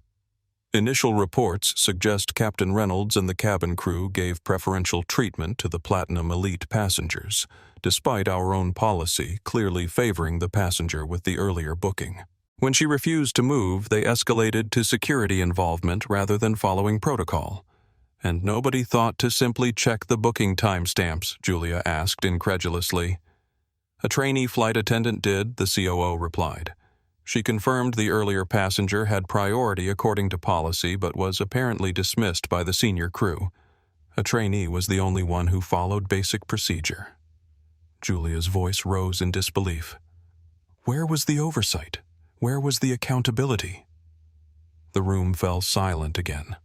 On the main screen, the live stream continued to show the tense standoff in the cabin of Flight 447. The composed dignity of Dr. Gabrielle Wilson contrasted sharply with the increasingly defensive posture of the airline staff. Julia made a decision. "Get me Captain Reynolds on the phone, now." Her assistant dialed quickly, putting the call on speakerphone through the conference room system. After 2 rings, Reynolds answered. "Captain Reynolds speaking. Edward, this is Julia Blackwell." Her tone was controlled but ice cold. "I'm in the crisis management room with the executive leadership team. We're watching this situation unfold in real time along with approximately 100,000 other people at this moment. I need you to explain to me why you're violating our own explicit policy on duplicate bookings." Reynolds' voice came through tense and defensive. CEO Blackwell. "The situation is more complex than it appears. We have loyal Platinum Elite customers who stop." Julia cut him off. "I don't want explanations. I don't want justifications. I want this resolved immediately in accordance with our policies. The passenger with the earlier booking timestamp keeps her seat. Period. But the Palmers have been loyal customers for years, and Mrs. Palmer claims a medical." Edward Julia interrupted again, her voice dangerously quiet. "Let me be perfectly clear. You are currently the public face of what may become the most expensive customer service disaster in our airline's history. Our stock is in free fall. We're trending nationally for all the wrong reasons, and every second this continues, the damage compounds." The line went silent for a moment before Reynolds responded. "What would you like me to do?" Dr. Wilson keeps her original seat. "The Palmers are to be offered our sincere apologies and appropriate compensation for the inconvenience, but they will be reseated. You will personally apologize to Dr. Wilson for the way this situation was handled, and you will get that plane in the air as quickly as possible to limit further damage." "Yes, ma'am," Reynolds replied, the fight gone from his voice. And Edward? Julia added, "This conversation will be reviewed extensively in the coming days. The decisions that led to this point will be thoroughly investigated." "Am I clear?" "Crystal clear, ma'am." The call ended. Julia turned back to her team, her expression grim. "This is damage control now. I want a public statement drafted immediately acknowledging the mistake and apologizing. Contact Dr. Wilson's representatives as soon as possible to begin making amends. And I want a complete audit of our training procedures, especially regarding selective enforcement of policies based on loyalty status." The PR director nodded. "Should we offer compensation to all passengers on that flight for the delay? Yes, premium vouchers for everyone. And prepare a more substantial settlement package for Dr. Wilson, though I suspect this may end up in litigation regardless." The team dispersed to their tasks with renewed urgency. Julia remained standing, watching the live stream as Captain Reynolds returned to the confrontation point. The corporate damage control machine was now in full motion, but she knew with sinking certainty that some bells couldn't be unrung. The images of security personnel surrounding a calm, professional black woman for simply sitting in her assigned seat had already been seen by hundreds of thousands. In the cutthroat airline industry, with razor-thin profit margins and fierce competition, reputation was everything, and MonarchAir's reputation was at this very moment in freefall. Captain Reynolds returned to row 3, his demeanor markedly changed. The authoritative, almost intimidating presence he had projected earlier was replaced by a stiff professionalism that barely masked his discomfort. Michael Bennett followed close behind, his expression similarly constrained. The captain cleared his throat before addressing Gabrielle directly. "Dr. Wilson, after reviewing the situation more thoroughly and consulting with our corporate office, I need to inform you that you are correct. According to our booking policy, your earlier reservation does take precedence in this seating conflict." The admission hung in the air for a moment. Marco zoomed in slightly on his live stream, ensuring viewers could clearly see the captain's face during this remarkable reversal. As such, Reynolds continued, "You are welcome to remain in your assigned seat, 3A, for the duration of this flight. The Palmers have been accommodated with alternative seating in our first-class cabin. On behalf of MonarchAir, I apologize for the confusion and any inconvenience this situation may have caused." The apology was technically complete, but notably devoid of any acknowledgement of the intimidation tactics, security involvement, or discriminatory treatment that had characterized the preceding hour. It was the bare minimum required by corporate headquarters, delivered with all the warmth of a pre-recorded message. Gabrielle regarded him steadily for a moment before responding. "Thank you, Captain. I appreciate the acknowledgement of my booking priority. However, I want to be clear that what transpired here went well beyond confusion or inconvenience. It involved attempts to intimidate me into giving up my rightful seat security personnel being called without justification and different standards being applied to different passengers." Reynolds' jaw tightened, but he offered no further comment or apology. After an uncomfortable moment of silence, he turned and walked back toward the cockpit, effectively ending the conversation without addressing the deeper issues Gabrielle had raised. Michael remained behind, looking distinctly uncomfortable. "Dr. Wilson, we'll be resuming our pre-departure service shortly. Can I offer you a beverage before takeoff?" "No, thank you," Gabrielle replied. "I would, however, appreciate having the contact information for MonarchAir's Customer Relations Department." "Of course," Michael said, producing a business card from his pocket. "Again, we apologize for any misunderstanding." As Michael retreated, the tension in the cabin began to dissipate, replaced by a buzz of conversation as passengers processed the dramatic resolution. The Palmers could be seen near the front of the first-class cabin, Victoria gesticulating animatedly, while Richard sat with slumped shoulders, the fight gone out of him. Marco ended his live stream with a final commentary. "There you have it, folks. After an hour of confrontation, MonarchAir has finally acknowledged that Dr. Wilson had the right to her seat all along. But the questions remain. Why was she treated this way in the first place? Why did it take a viral live stream and corporate intervention to enforce their own policy? And what happens to all these airline employees who were willing to remove a paying customer from her rightfully assigned seat? I'll be following this story as it develops. This is Marco Rodriguez signing off from MonarchAir Flight 447. With the immediate conflict resolved, passengers began to settle back into their pre-flight routines. Several approached Gabrielle briefly to express support or admiration for her composure. Others shared their own stories of airline mistreatment, forming a spontaneous community of solidarity. Nathan Cohen leaned across the aisle. "That was remarkably handled, Dr. Wilson. I've never seen someone maintain such dignity under pressure." "Thank you," Gabrielle replied, "though I wish it hadn't been necessary." Sophia Thompson, who had been methodically documenting the entire confrontation, approached from her seat. "Dr. Wilson, I'm an attorney with Thompson Legal Group. I specialize in consumer rights cases. If you'd like to discuss this incident further after we land, I'd be happy to provide some perspective on your options." Gabrielle accepted Sophia's business card with a thoughtful nod. "I appreciate that. I expect I'll have some decisions to make once the dust settles." As the cabin crew resumed their pre-departure duties, a new announcement came over the intercom, not from Captain Reynolds this time, but from the first officer. "Ladies and gentlemen, we apologize for the extended delay. We're currently completing our pre-flight checks and should be pushing back from the gate in approximately 15 minutes. We thank you for your patience and understanding." Just as Flight 447 began to taxi toward the runway, the cabin intercom crackled to life once more. Captain Reynolds' voice came through tense and clipped. "Ladies and gentlemen, I regret to inform you that we need to return to the gate due to an operational issue. Please remain seated with your seatbelts fastened until we have come to a complete stop and the seatbelt sign has been turned off." A collective groan rose from the passengers. After the extended confrontation and delay, this additional setback was the last thing anyone wanted.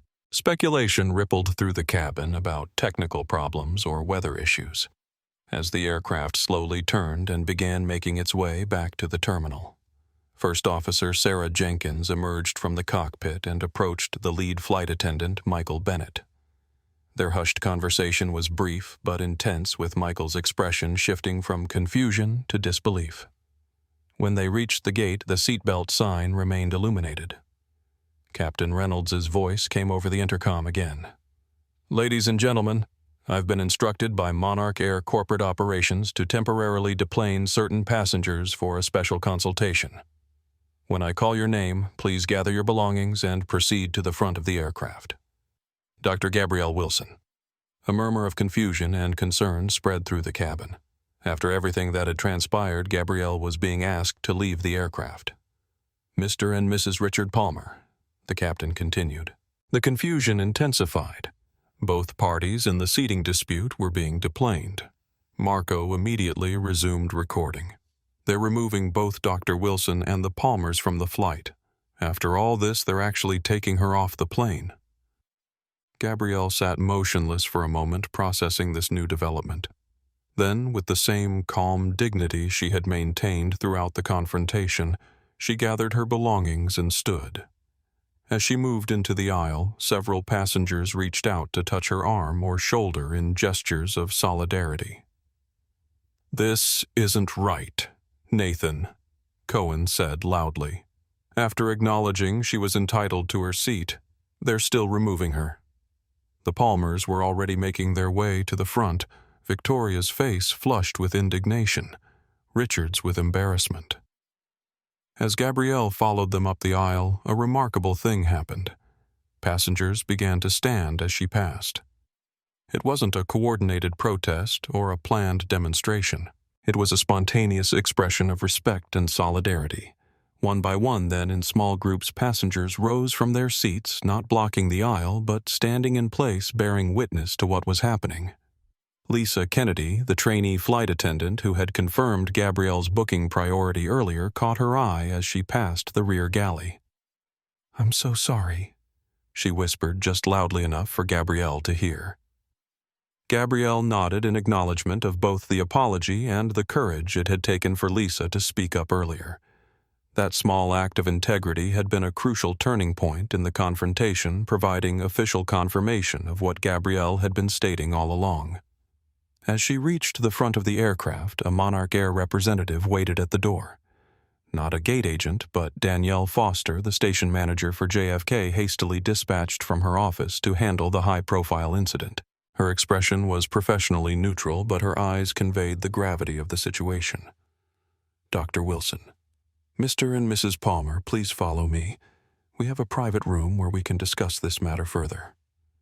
As they stepped off the aircraft, Gabrielle turned back briefly, surveying the cabin where dozens of passengers still stood in silent support. It was a powerful image, the physical manifestation of the public reckoning that had begun online and was now taking tangible form in the real world. Marco captured the moment on video, narrating quietly, "Dr. Wilson is leaving with her head held high while half the cabin stands in solidarity. I've never seen anything like this in all my years of travel." The trio followed Danielle through the jet bridge and into the terminal where a startling scene awaited them. News cameras were positioned near the gate area, held back by airport security, but clearly there in response to the viral incident. Travelers in the terminal recognized Gabrielle from the livestream footage, some nodding in recognition or offering words of support as she passed. Victoria Palmer, seeing the media presence, instinctively raised a hand to shield her face, a gesture captured by multiple cameras and destined to become one of the defining images of the incident. Richard walked with his eyes downcast, the public exposure clearly taking its toll. Gabrielle, by contrast, maintained her composure. She walked steadily, head high, neither seeking the spotlight nor shying away from it. Her dignity in this moment would later be described by commentators as a masterclass in grace under pressure. As they disappeared into a private airport lounge, the passengers of Flight 447 remained in a state of uncertain limbo, wondering what would happen next and whether the flight would eventually depart. But one thing was already clear to everyone who had witnessed these events unfold.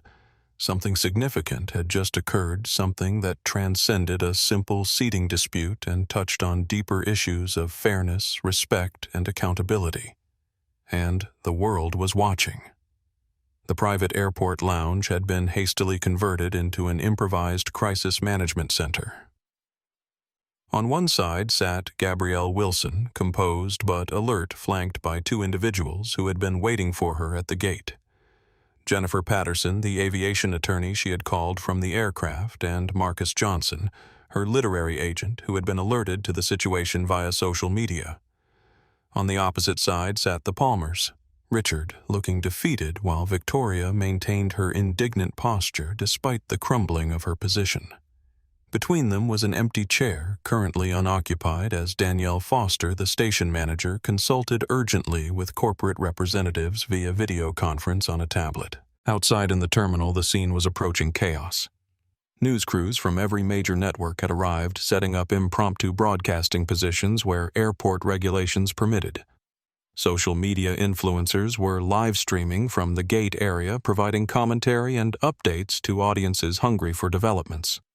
Passengers from Flight 447, some who had chosen to deplane rather than wait in uncertainty, were giving impromptu interviews about what they had witnessed. Marco Rodriguez had emerged as a central figure in the narrative, his original live stream having captured the confrontation in its entirety. He was now surrounded by reporters describing the events with the measured precision of someone who understood the importance of accurate documentation. What we witnessed today wasn't just about a seat, he explained to a CNN correspondent. It was about how different people are treated when they assert the same rights, Dr. Wilson was polite, professional, and completely within her rights the entire time, yet she was treated as the problem. Security was called on her for simply sitting in her assigned seat. Online, the explosion continued unabated. MonarchAir's stock had plummeted further now, down 17% on extraordinary trading volume, a single-day decline unprecedented in the company's history. Financial analysts were issuing revised guidance questioning the airline's ability to recover from the reputational damage. Competitor airlines were seeing modest gains as traders bet on passengers shifting their business away from MonarchAir. The hashtag #BoycottMonarchAir had been joined by others, #I stand with seat 3A, flying, while black, #first class citizen. Memes and reaction videos were proliferating across platforms. Clips from the confrontation were being analyzed frame by frame with body language experts and civil rights attorneys offering their perspectives on news programs. Back in the lounge, Danielle Foster returned to the waiting group, her professional demeanor strained by the enormity of the situation she was attempting to manage. "I've just spoken with our CEO, Julia Blackwell," she began addressing all parties. "First, on behalf of MonarchAir, I want to extend our sincerest apologies to Dr. Wilson for the way this situation was handled. It represents a clear failure to follow our own policies and procedures." Jennifer Patterson, Gabrielle's attorney, interjected smoothly. "While we appreciate the acknowledgement of wrongdoing, this goes far beyond a procedural failure.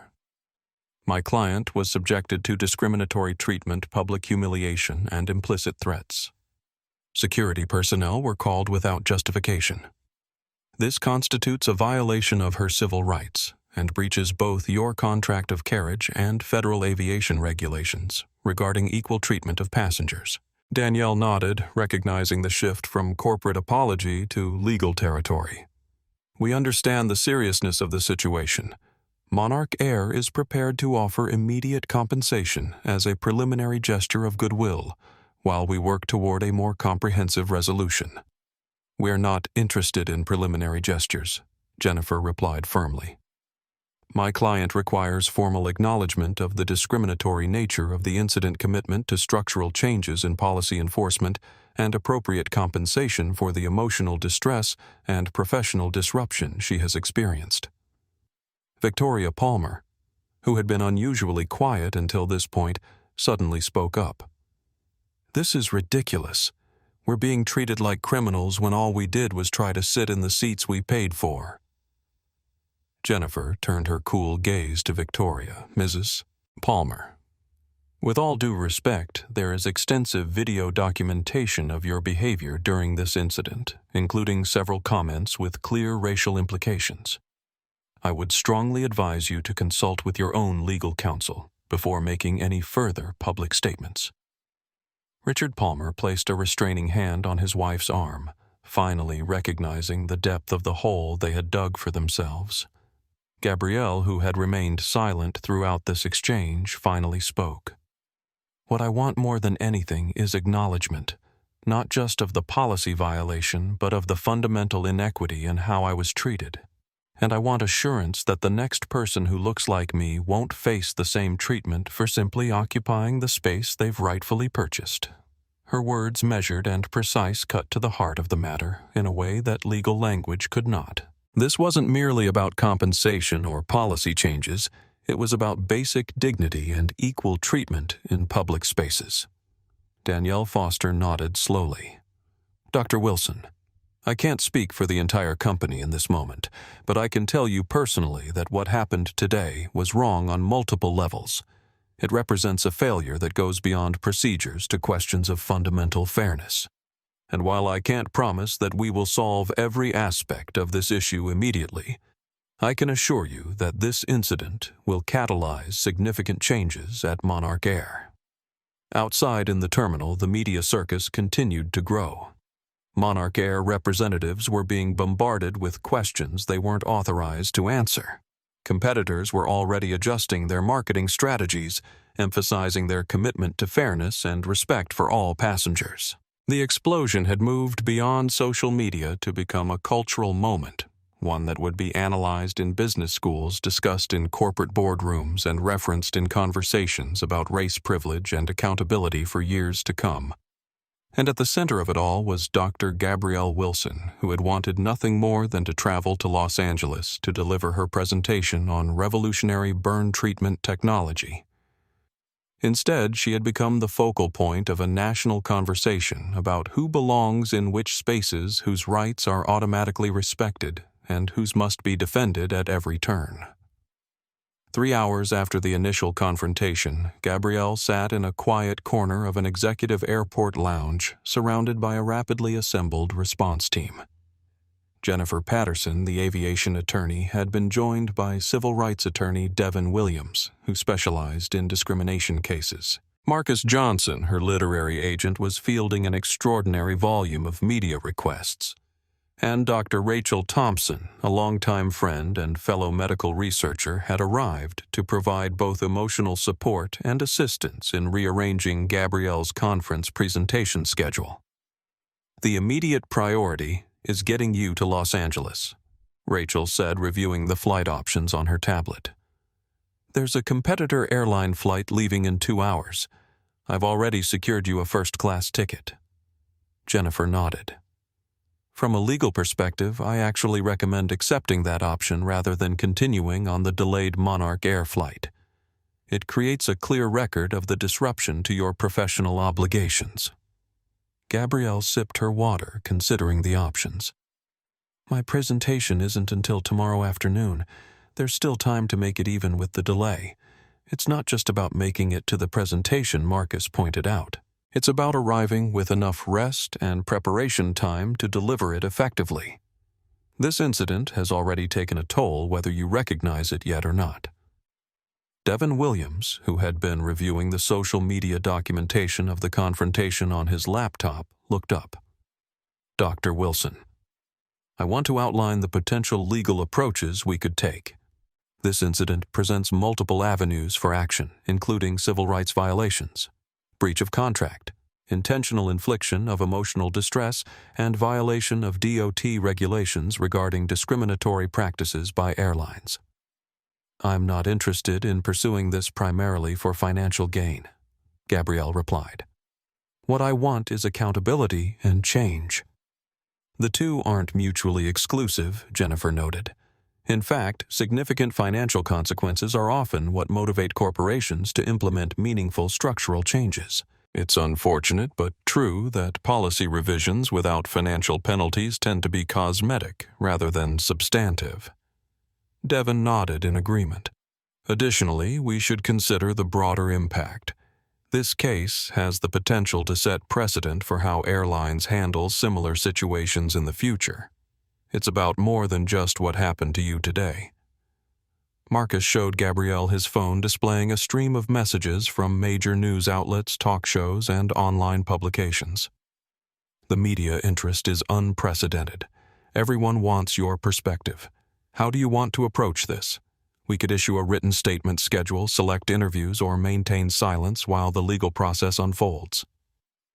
Gabrielle took a moment to absorb the overwhelming cascade of decisions before her. The simple act of maintaining her rightful seat had transformed into something far larger than she had anticipated. Her actions and words from this point forward would shape not only the resolution of her own situation, but potentially the experiences of countless future travelers. "Here's what I want," she said finally, her voice clear and determined. "I want a strategic approach that prioritizes substantive change over spectacle. I don't want to be a momentary hashtag. I want to be the catalyst for lasting reform in how airlines treat all passengers." Jennifer made notes as Gabrielle continued. "Legally, I want to pursue whatever avenues will create binding commitments to change with verification mechanisms and transparency requirements. Media-wise, I want a measured approach, a single, comprehensive statement initially followed by select interviews with journalists who have demonstrated thoughtful coverage of similar issues." Rachel squeezed her friend's hand supportively. "What about your immediate travel plans and the conference? I'll take the competitor flight," Gabrielle decided. "Not out of spite toward MonarchAir, but because it's the most practical solution for ensuring I can deliver my presentation effectively. The work I'm presenting tomorrow has the potential to help thousands of burn victims. I won't let today's events overshadow that purpose." Devin nodded approvingly. "That's a powerful perspective, maintaining focus on your larger mission while addressing this incident appropriately." As the team continued developing their strategy, Gabrielle's phone buzzed with a notification. It was an email from MonarchAir CEO Julia Blackwell requesting a private conversation. She showed it to Jennifer, who read it carefully. "This is unusual," Jennifer noted. "CEOs typically maintain distance during potential litigation, communicating only through legal channels. The fact that she's reaching out directly suggests they recognize the severity of the situation." "Should I accept?" Gabrielle asked. "Yes, but with conditions," Jennifer advised. "Request that I be present and ask for clarity on the purpose and parameters of the conversation beforehand." As Gabrielle composed her response, Marcus showed her his tablet displaying a new development that was trending online. Lisa Kennedy, the trainee flight attendant who had confirmed Gabrielle's booking priority, had apparently been suspended pending an investigation into unauthorized access of passenger information and breach of chain-of-command protocols. "They're punishing the one employee who actually followed policy and told the truth." Gabrielle said, dismayed, but not entirely surprised. "That speaks volumes about the corporate culture we're dealing with." Devon made a note. "This strengthens our position regarding the need for structural change, not just an apology and compensation." Outside the lounge, the media presence continued to grow. What had begun as a seating dispute had evolved into a complex examination of privilege, corporate accountability, and racial dynamics in commercial spaces. And through it all, Gabrielle maintained the same calm, strategic approach that had characterized her response from the beginning, not seeking conflict, but refusing to accept injustice. The response team worked methodically, building a comprehensive strategy that would leverage this moment toward meaningful change, while ensuring that Gabrielle's immediate professional obligations and personal well-being remained priorities.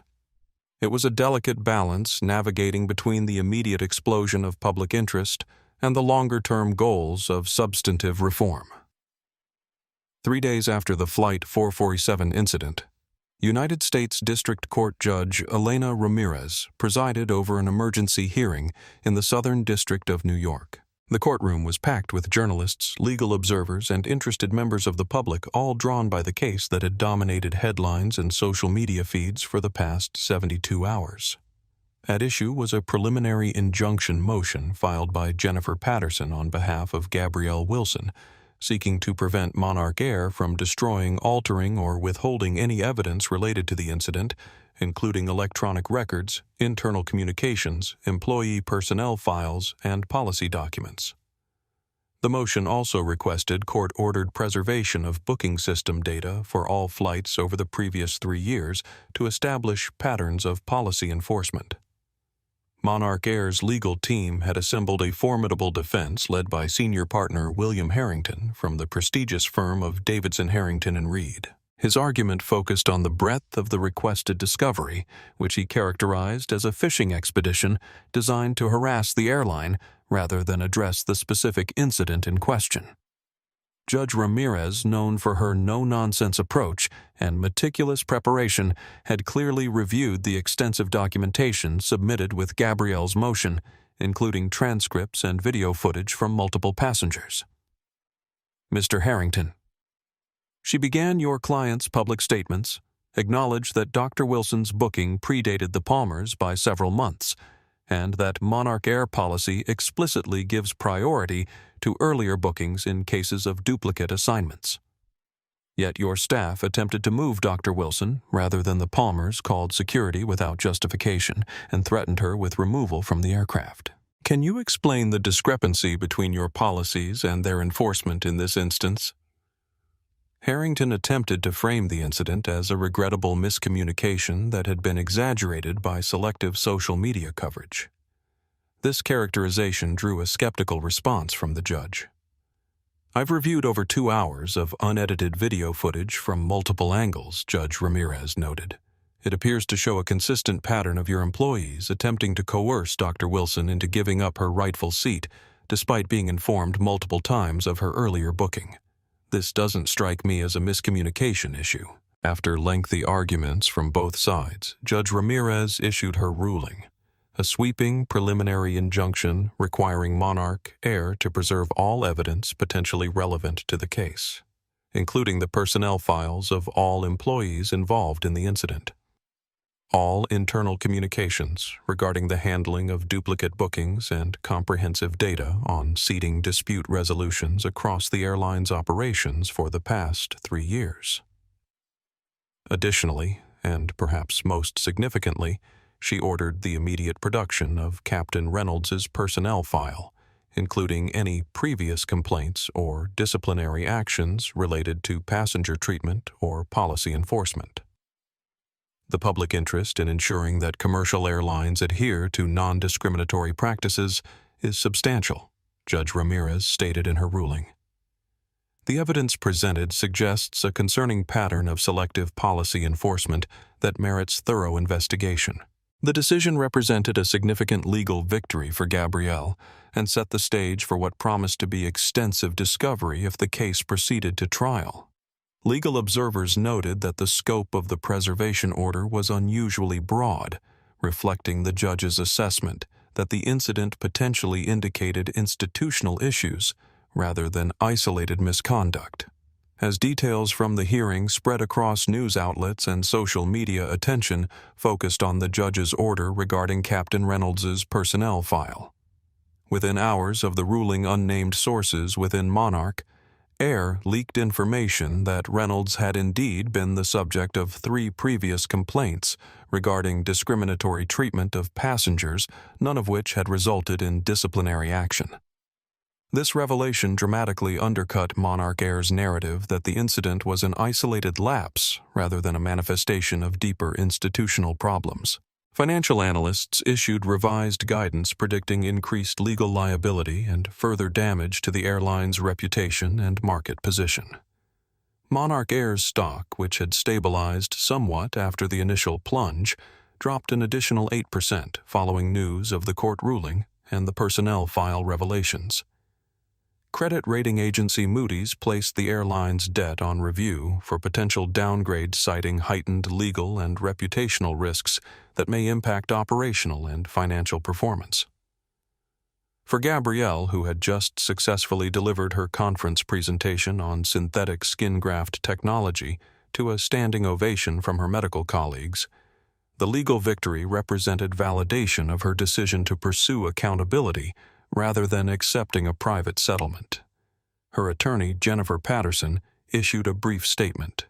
Today's ruling ensures that the full facts surrounding this incident will be brought to light, Dr. Wilson remains committed to seeking meaningful institutional change rather than merely personal compensation. The ruling also had immediate ripple effects throughout the airline industry. Competing carriers accelerated internal reviews of their own policies regarding duplicate bookings, loyalty program priorities, and employee training on non-discrimination. Legal departments issued urgent guidance to frontline staff emphasizing the importance of consistent policy enforcement regardless of passenger status. Captain Edward Reynolds, who had been placed on administrative leave pending investigation, retained personal counsel separate from MonarchAir's legal team, a sign that tensions were developing between the airline and the employees who had carried out what increasingly appeared to be unofficial but widespread practices. The Flight Attendants Union issued a statement expressing concern that frontline employees are being scapegoated for carrying out unwritten expectations from management regarding preferential treatment for high-status passengers. This suggested the possibility of additional whistleblowers emerging as the case proceeded. As evening fell on the 3rd day after Flight 447, the landscape had shifted dramatically. What had begun as a confrontation over a single seat had evolved into a legal process with potentially industry-wide implications, a financial crisis threatening one of the nation's largest airlines, and a moment of reckoning for corporate practices long accepted as standard, but increasingly recognized as problematic.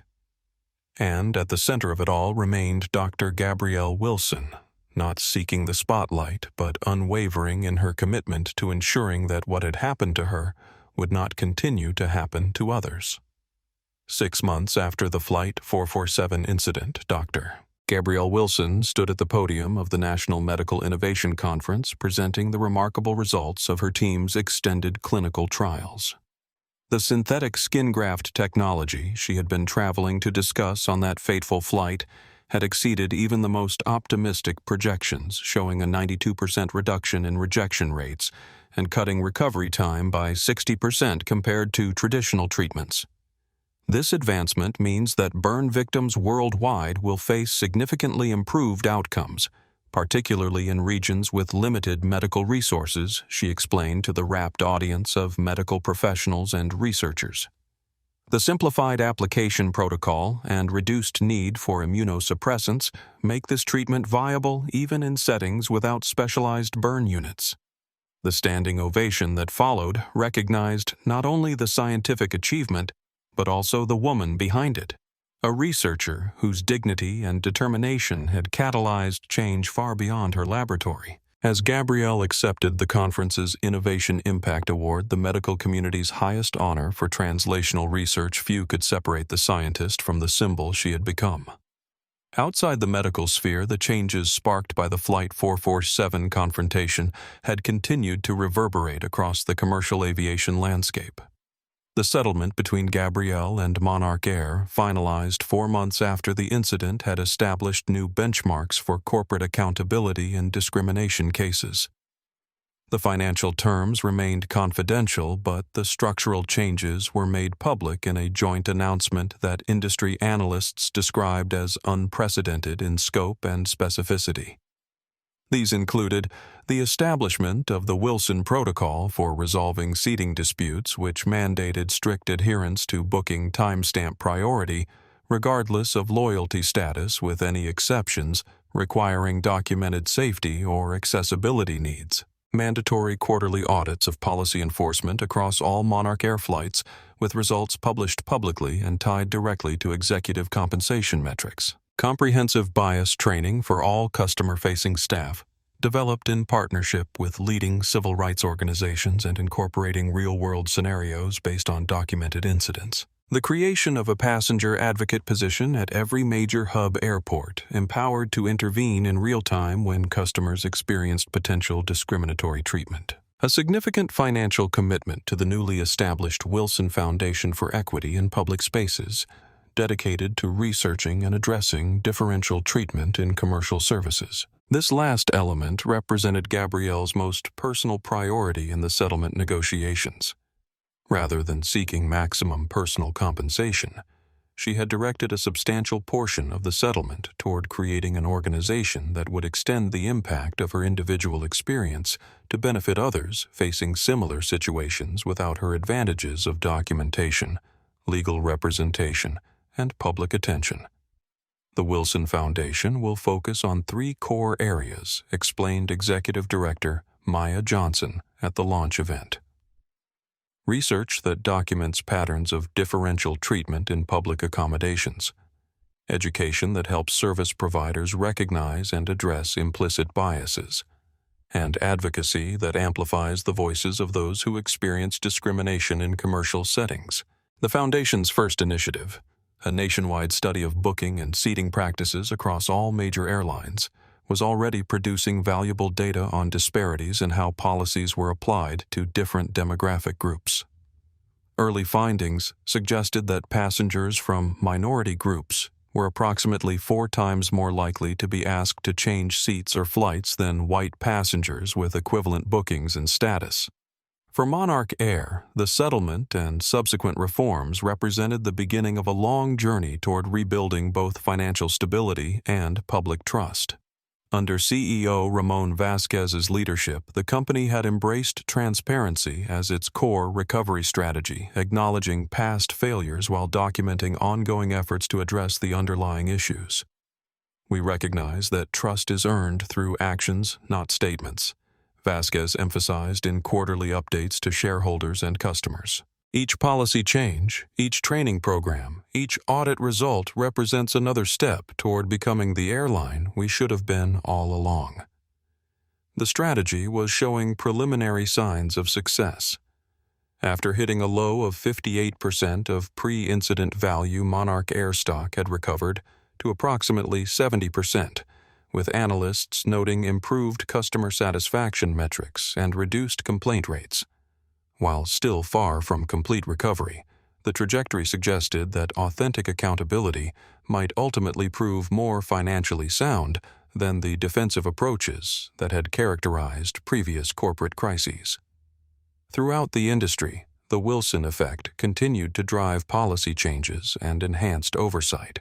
The Department of Transportation's Equity and Commercial Aviation Task Force, on which Gabrielle served as a special advisor, had issued preliminary recommendations for regulatory reforms, including mandatory reporting of all involuntary seating changes with demographic data to identify potential patterns of discriminatory enforcement. Competitor airlines, initially quick to distance themselves from MonarchAir's practices, now faced increased scrutiny of their own operations. Several had proactively implemented reforms similar to the Wilson Protocol, recognizing that the heightened attention to equity issues represented a permanent shift in customer expectations rather than a temporary news cycle. For Gabrielle personally, the 6 months since Flight 447 had brought both extraordinary opportunities and significant challenges. The public attention had created platforms for advancing equity that would have been otherwise inaccessible, but it had also imposed demands that competed with her scientific work and disrupted the privacy she valued. She had navigated this new reality with the same measured approach that had characterized her response during the original confrontation, neither seeking the spotlight nor shirking the responsibility that had unexpectedly come her way. She accepted speaking engagements selectively, focusing on venues where her perspective could influence institutional practices rather than generate headlines. As she left the stage of the National Medical Innovation Conference, Gabrielle paused briefly to check her calendar. Tomorrow morning, she would meet with the Wilson Foundation Board to review grant applications from researchers documenting discrimination in healthcare settings. In the afternoon, she would return to her laboratory to continue refining the synthetic skin graft protocol for deployment in resource-limited environments.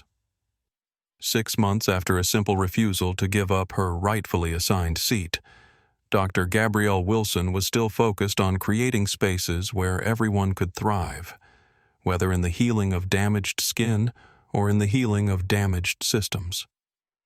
The unexpected platform she had gained was being used not for personal advancement, but for advancing the principle at the heart of her original stand, that dignity should not be a privilege for some, but a right for all.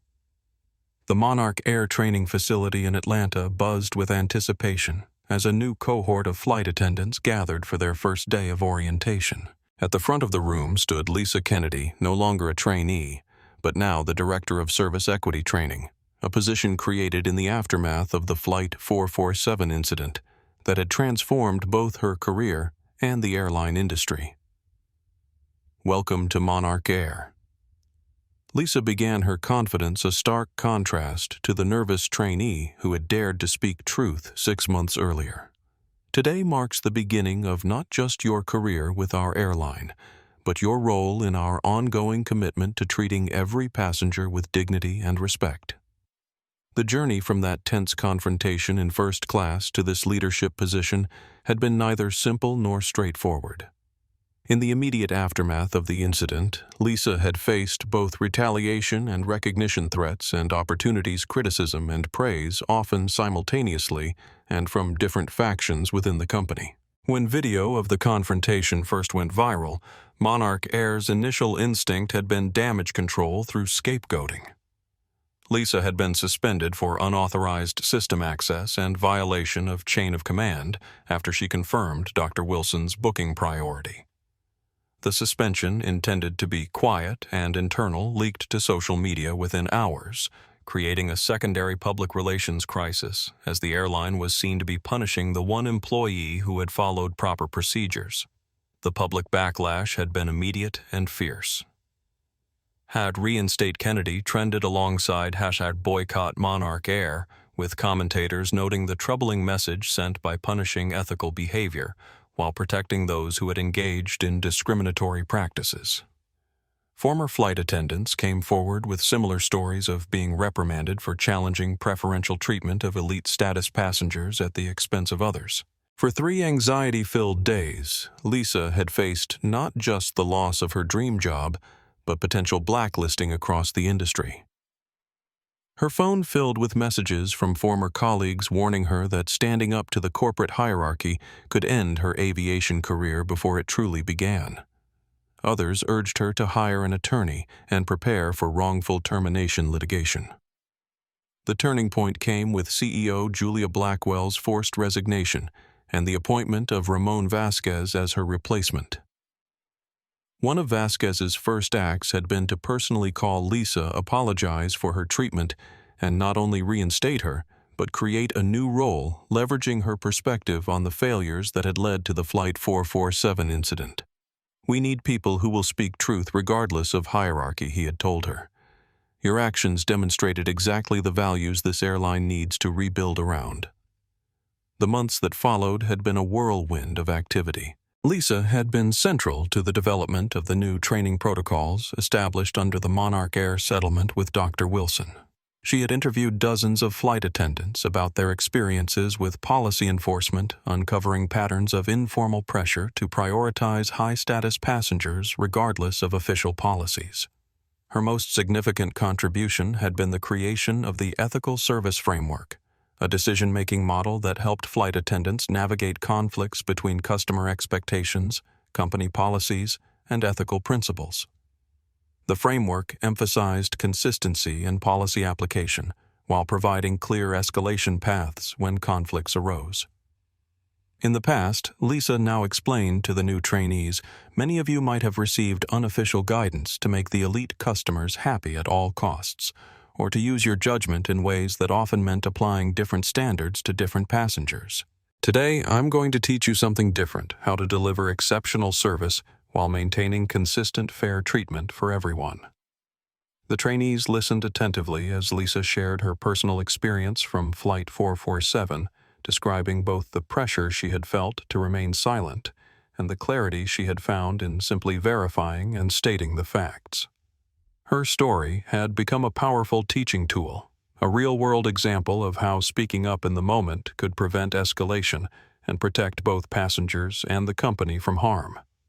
Beyond her role at MonarchAir, Lisa had emerged as a leading voice in the growing Flight Attendant Ethics Alliance, an organization she had co-founded with crew members from other airlines who shared similar experiences of being caught between official policies and unofficial expectations.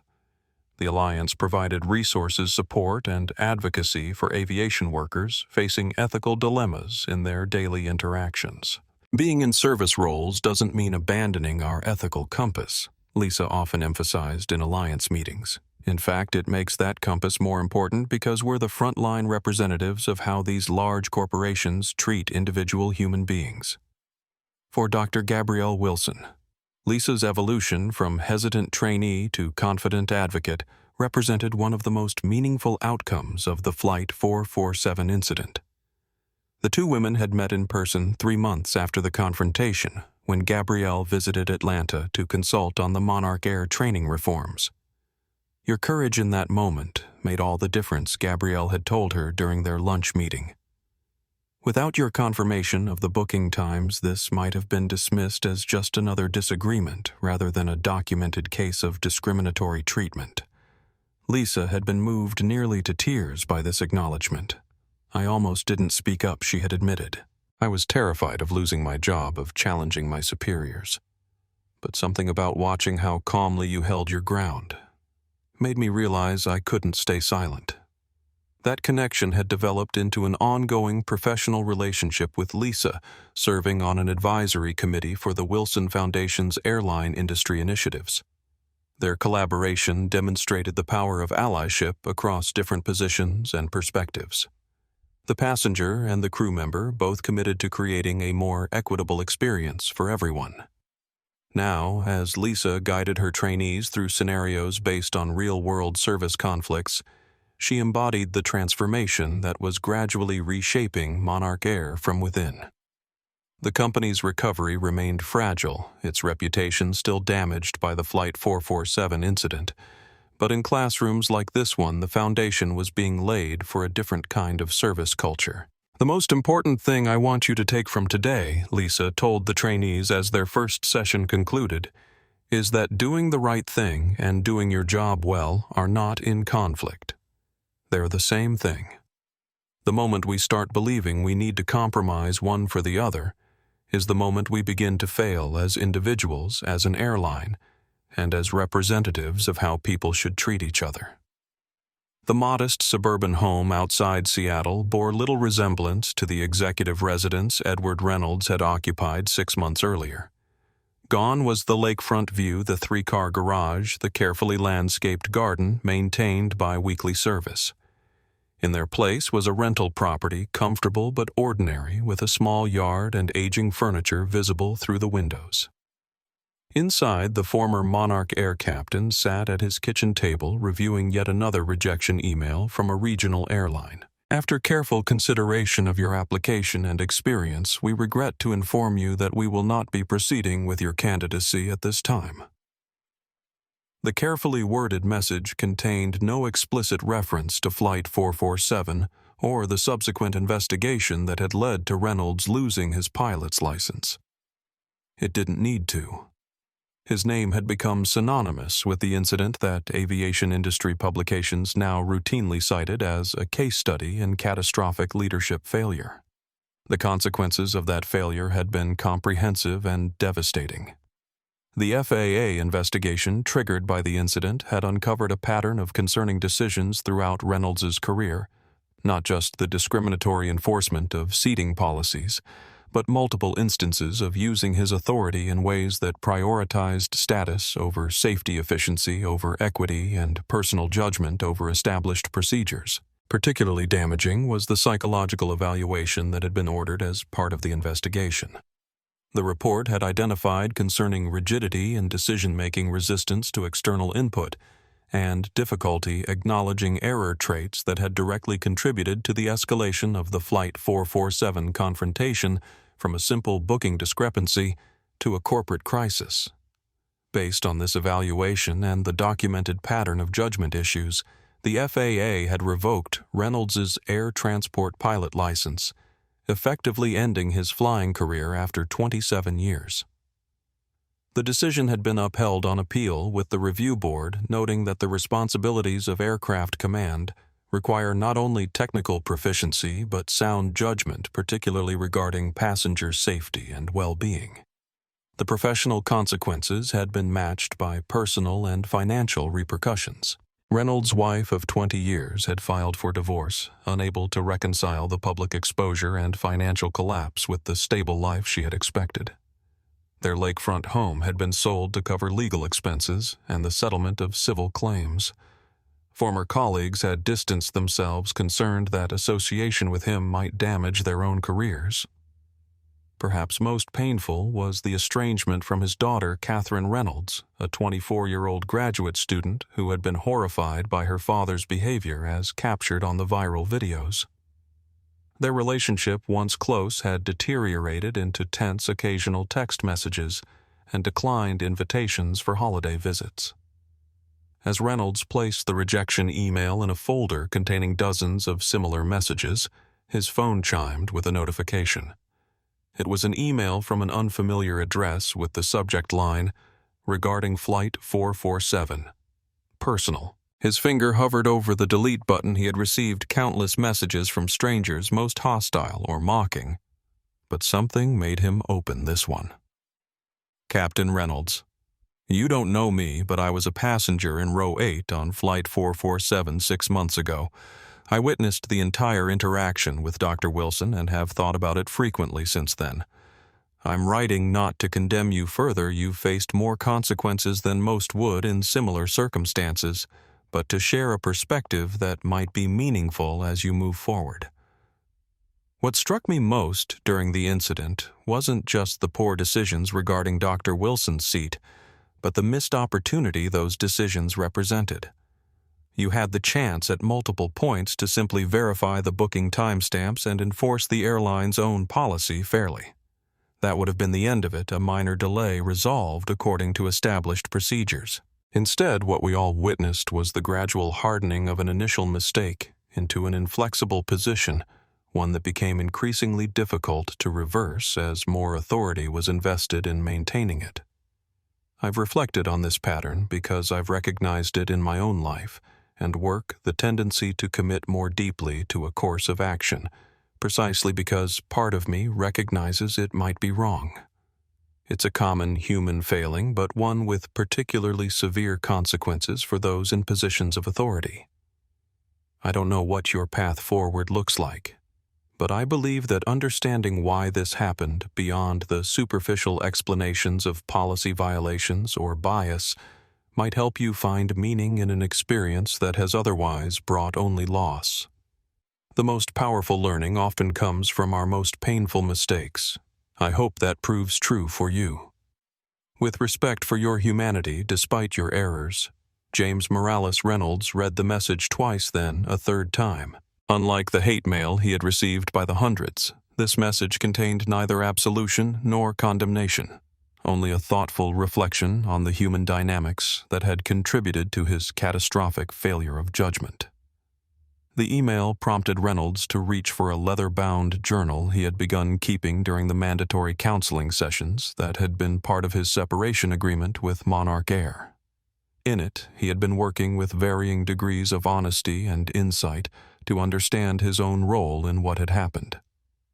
Initial entries had focused on external factors, the pressure to maintain on-time departures, the unwritten expectations regarding elite passenger treatment, the lack of clear protocols for resolving seating disputes. Over time, and with the persistent guidance of his therapist, the reflections had gradually shifted toward his personal responsibility, the choices he had made at each critical juncture that had escalated rather than resolved the situation. Today, prompted by James Morales' email, he wrote about the moment when trainee flight attendant Lisa Kennedy had verified Dr. Wilson's earlier booking timestamp. He had dismissed this information not because it was irrelevant, but precisely because it challenged the decision he had already committed to. His authority once invoked had become more important to maintain than the facts of the situation. This pattern, the prioritization of authority over accuracy, of consistency over correction, had defined not just the Flight 447 incident, but much of his approach to command throughout his career.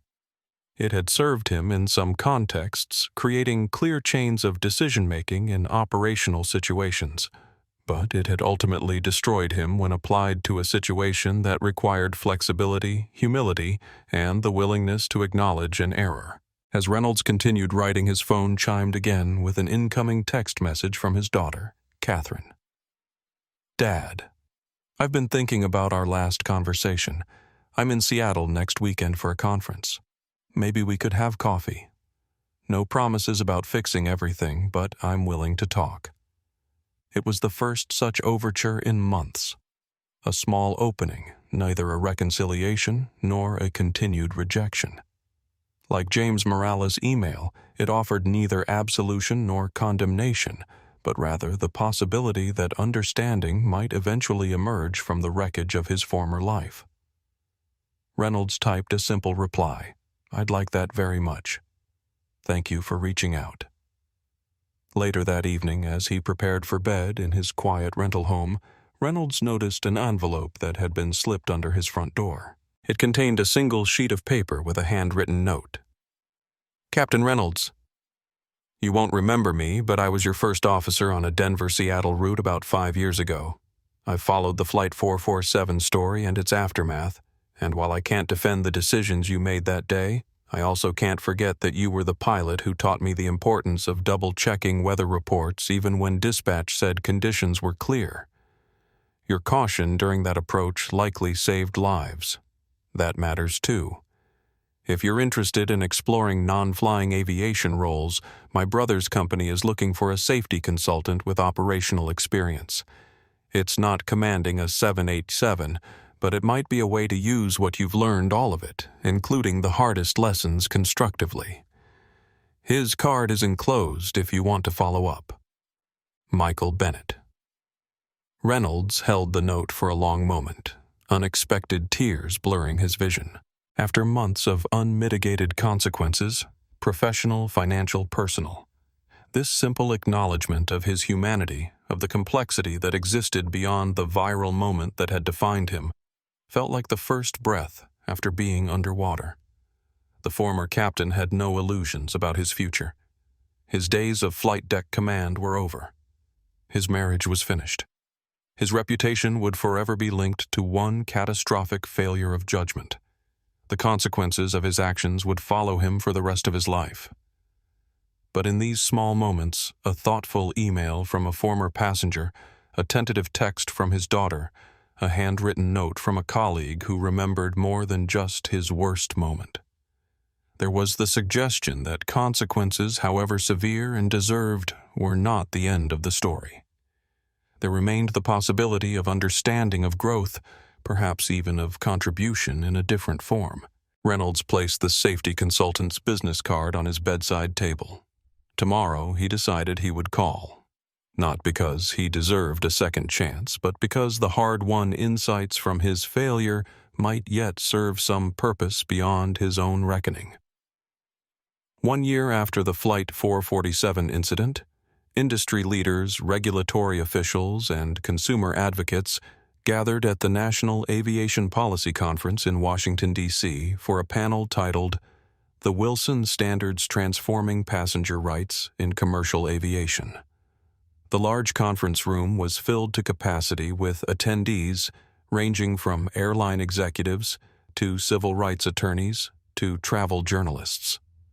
The panel moderator, respected transportation analyst Eleanor Park, opened the session with a striking statistical overview.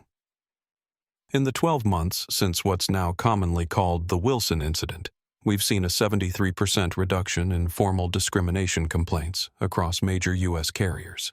Passenger satisfaction scores regarding fair and equal treatment have increased by 28 percentage points.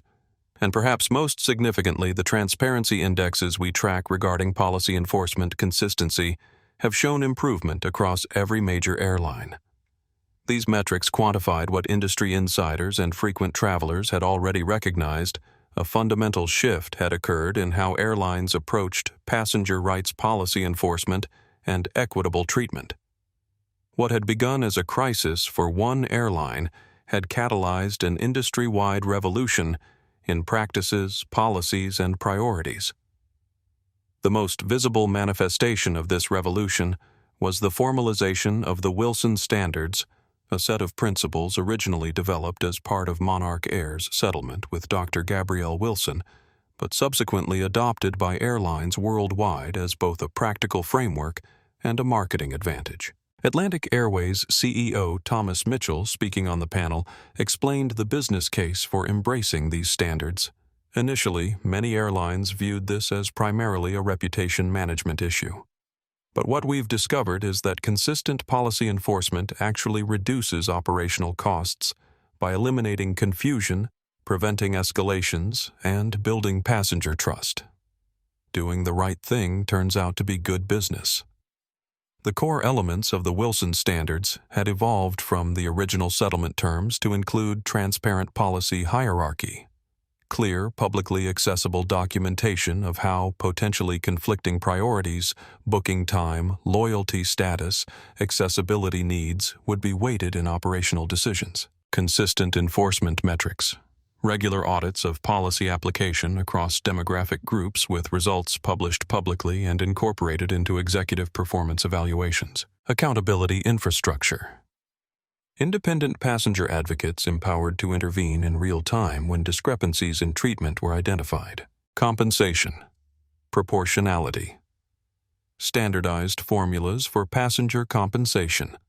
When operational needs required, changes to confirmed arrangements designed to reflect the actual inconvenience experienced rather than the passenger's status or perceived value. Implicit bias training, comprehensive evidence-based programs for all customer-facing staff focused on practical decision-making scenarios rather than theoretical concepts. The Federal Aviation Administration and Department of Transportation had reinforced these industry-led changes with enhanced regulatory oversight. Assistant Secretary for Aviation Consumer Protection, Daniela Rodriguez, Another panelist outlined the new regulatory framework. Following the recommendations of our Equity and Commercial Aviation Task Force, we've implemented mandatory reporting requirements for all involuntary passenger relocations with demographic data that allows us to identify potential patterns of discriminatory enforcement, Rodriguez explained. Airlines now know that selective policy application won't just risk viral incidents, but will trigger regulatory scrutiny. Technology had played a crucial role in this transformation as well. Most major carriers had implemented real-time tracking systems for seating assignments and changes accessible to passengers through mobile apps. These systems created digital audit trails for every decision, reducing the likelihood of arbitrary or biased enforcement. Transparency is the key element noted. Consumer advocate Jason Williams. When passengers can see exactly how and why decisions are made, and when airlines know those decisions are being documented, the incentives align toward consistent fairness rather than preferential treatment. The revolution extended beyond policies and technologies to fundamental questions of corporate culture and values. Airlines that had long prioritized high-spending business travelers and elite status members were recalibrating their approach, recognizing that perceived fairness influenced purchase decisions across all passenger segments. Independent oversight had emerged as another crucial component of the new landscape. The Wilson Foundation's Airline Accountability Index, which rated carriers on policy transparency, consistent enforcement, and equitable treatment, had quickly become an influential factor in both consumer choices and investor decisions. What makes this index particularly effective, explained Foundation Director Maya Johnson during the panel, is that it combines objective metrics like complaint rates and policy transparency with randomized testing, sending pairs of passengers with identical bookings but different demographic characteristics through the same processes and documenting any disparities in treatment. For MonarchAir specifically, the journey from crisis to transformation had been neither quick nor easy. The airline had experienced significant financial losses, leadership changes, and continued scrutiny. Yet under CEO Ramon Vasquez's direction, it had gradually repositioned itself as a leader in the equity-focused approach to customer service. We had the hardest lesson, so perhaps it's fitting that we've committed most deeply to the necessary changes, Vasquez noted during the panel discussion. The Wilson standards aren't just a settlement obligation for us. They've become the foundation of our operational philosophy and our brand promise. Vasquez's leadership in this area had earned MonarchAir cautious praise from former critics, including civil rights organizations that had initially called for boycotts. While the airline's reputation had not fully recovered, its transparent approach to reform had begun rebuilding trust among both passengers and investors. As the panel concluded, moderator Eleanor Park posed a final question to the participants. A year ago, many dismissed the Flight 447 incident as an isolated case that would quickly fade from public consciousness. Why do you believe it instead became a catalyst for such comprehensive industry change? After thoughtful responses from other panelists, Daniela Rodriguez offered a perspective that resonated deeply with the audience. What made this incident different was the perfect alignment of documentation, dignity, and determination. The clear video evidence made denial impossible. Dr. Wilson's composed insistence on fair treatment made her an unimpeachable advocate, and her persistent focus on structural change, rather than personal compensation or publicity, created a pathway for meaningful reform.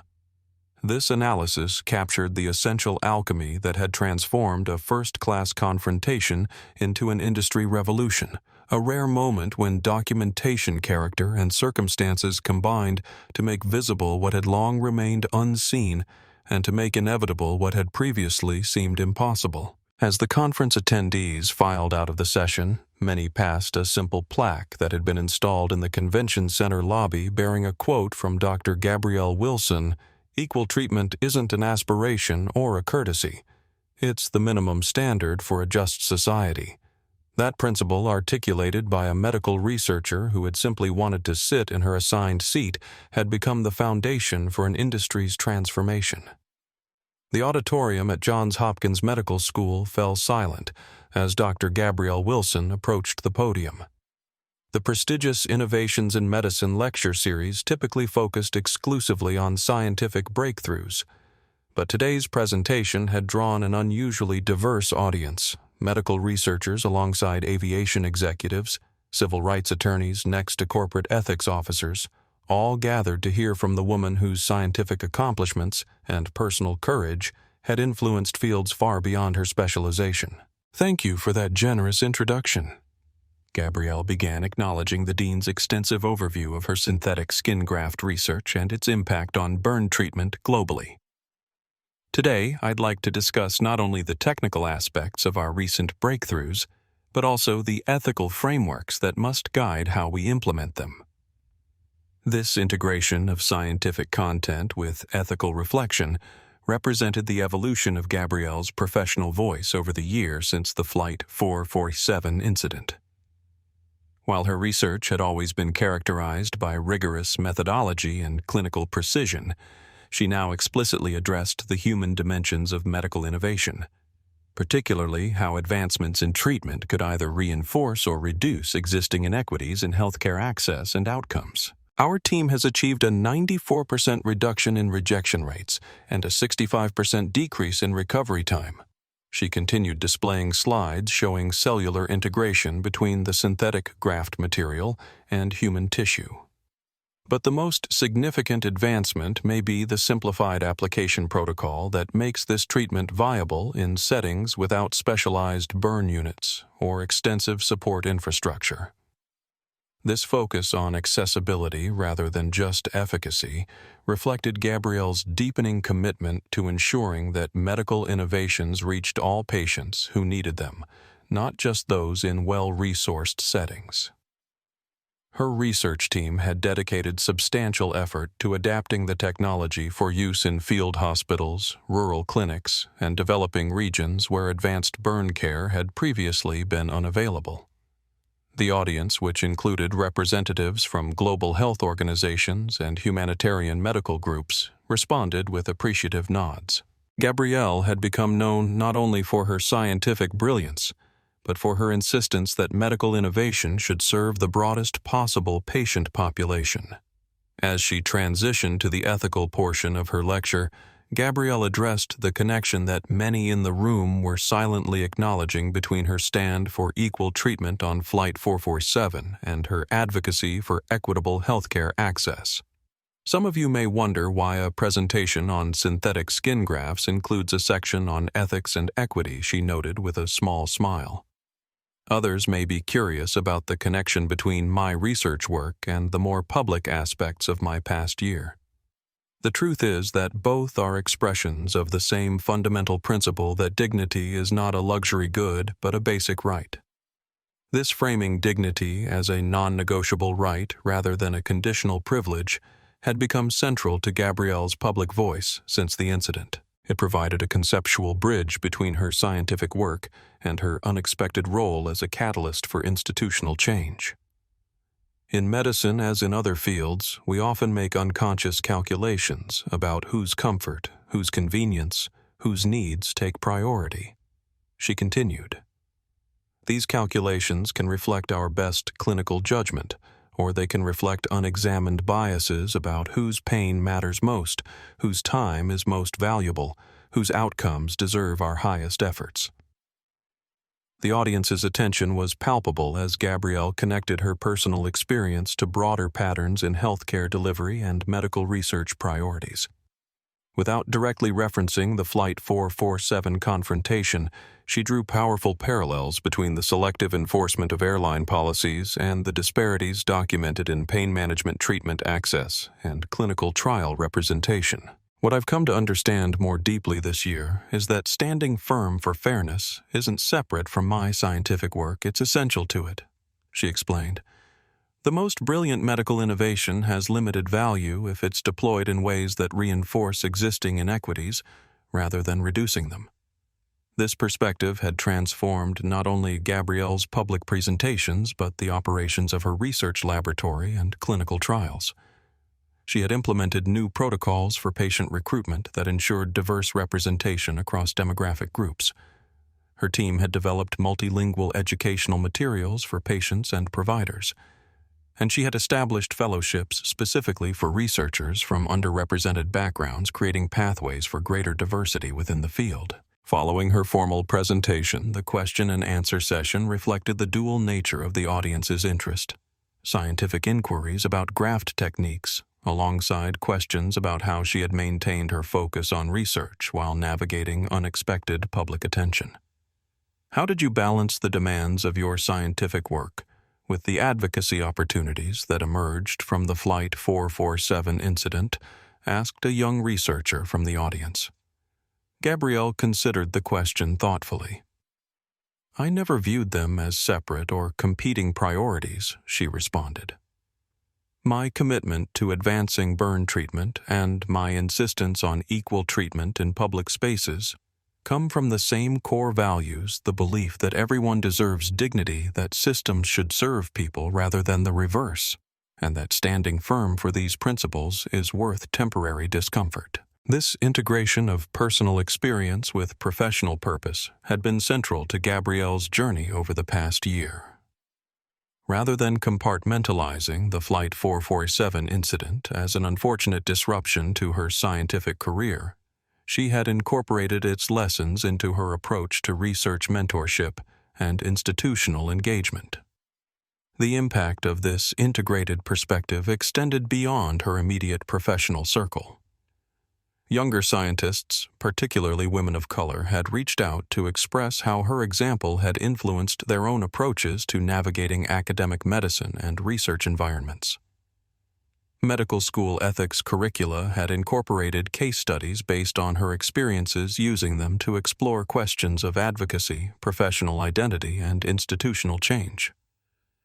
As the lecture concluded and Gabrielle accepted the extended standing ovation, she reflected briefly on the unexpected path of the past year. The Flight 447 confrontation had not been something she sought or welcomed. It had brought challenges, disruptions, and unwanted attention. Yet it had also created opportunities for influence and impact that might otherwise have been unavailable. More importantly, it had deepened her understanding of how individual actions, whether in a first-class cabin or a research laboratory, could catalyze institutional change when they exposed contradictions between stated values and actual practices, between policies on paper and policies in application. This understanding had transformed not only her public voice, but her sense of purpose and possibility. The synthetic skin graft technology remained her primary professional focus, with promising clinical trials continuing to demonstrate its potential to transform burn treatment worldwide. But alongside this scientific mission, she had embraced a broader role in advancing equity across multiple spheres: healthcare, transportation, public accommodation, and beyond.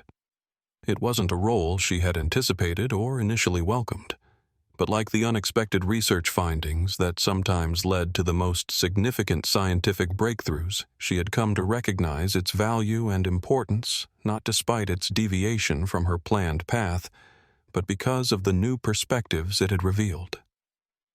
Exactly 1 year after the Flight 447 confrontation, Dr. Gabrielle Wilson settled into Seat 3A on MonarchAir Flight 447 from JFK to LAX. The symmetry was intentional. She had specifically chosen this flight, this airline, and this seat as a personal milestone in a journey that had extended far beyond air travel. The MonarchAir terminal experience had been noticeably different from a year earlier. Check-in agents made consistent eye contact with all passengers regardless of their appearance or status. Boarding announcements emphasized the airline's commitment to consistent application of policies for all travelers. Digital displays highlighted the Wilson protocol for resolving seating disputes with transparent criteria, prioritizing booking timestamp over status considerations. As Gabrielle boarded, she was greeted by a flight attendant whose nameplate identified her as Teresa Martinez, Service Equity Lead, one of the new positions created under the settlement agreement.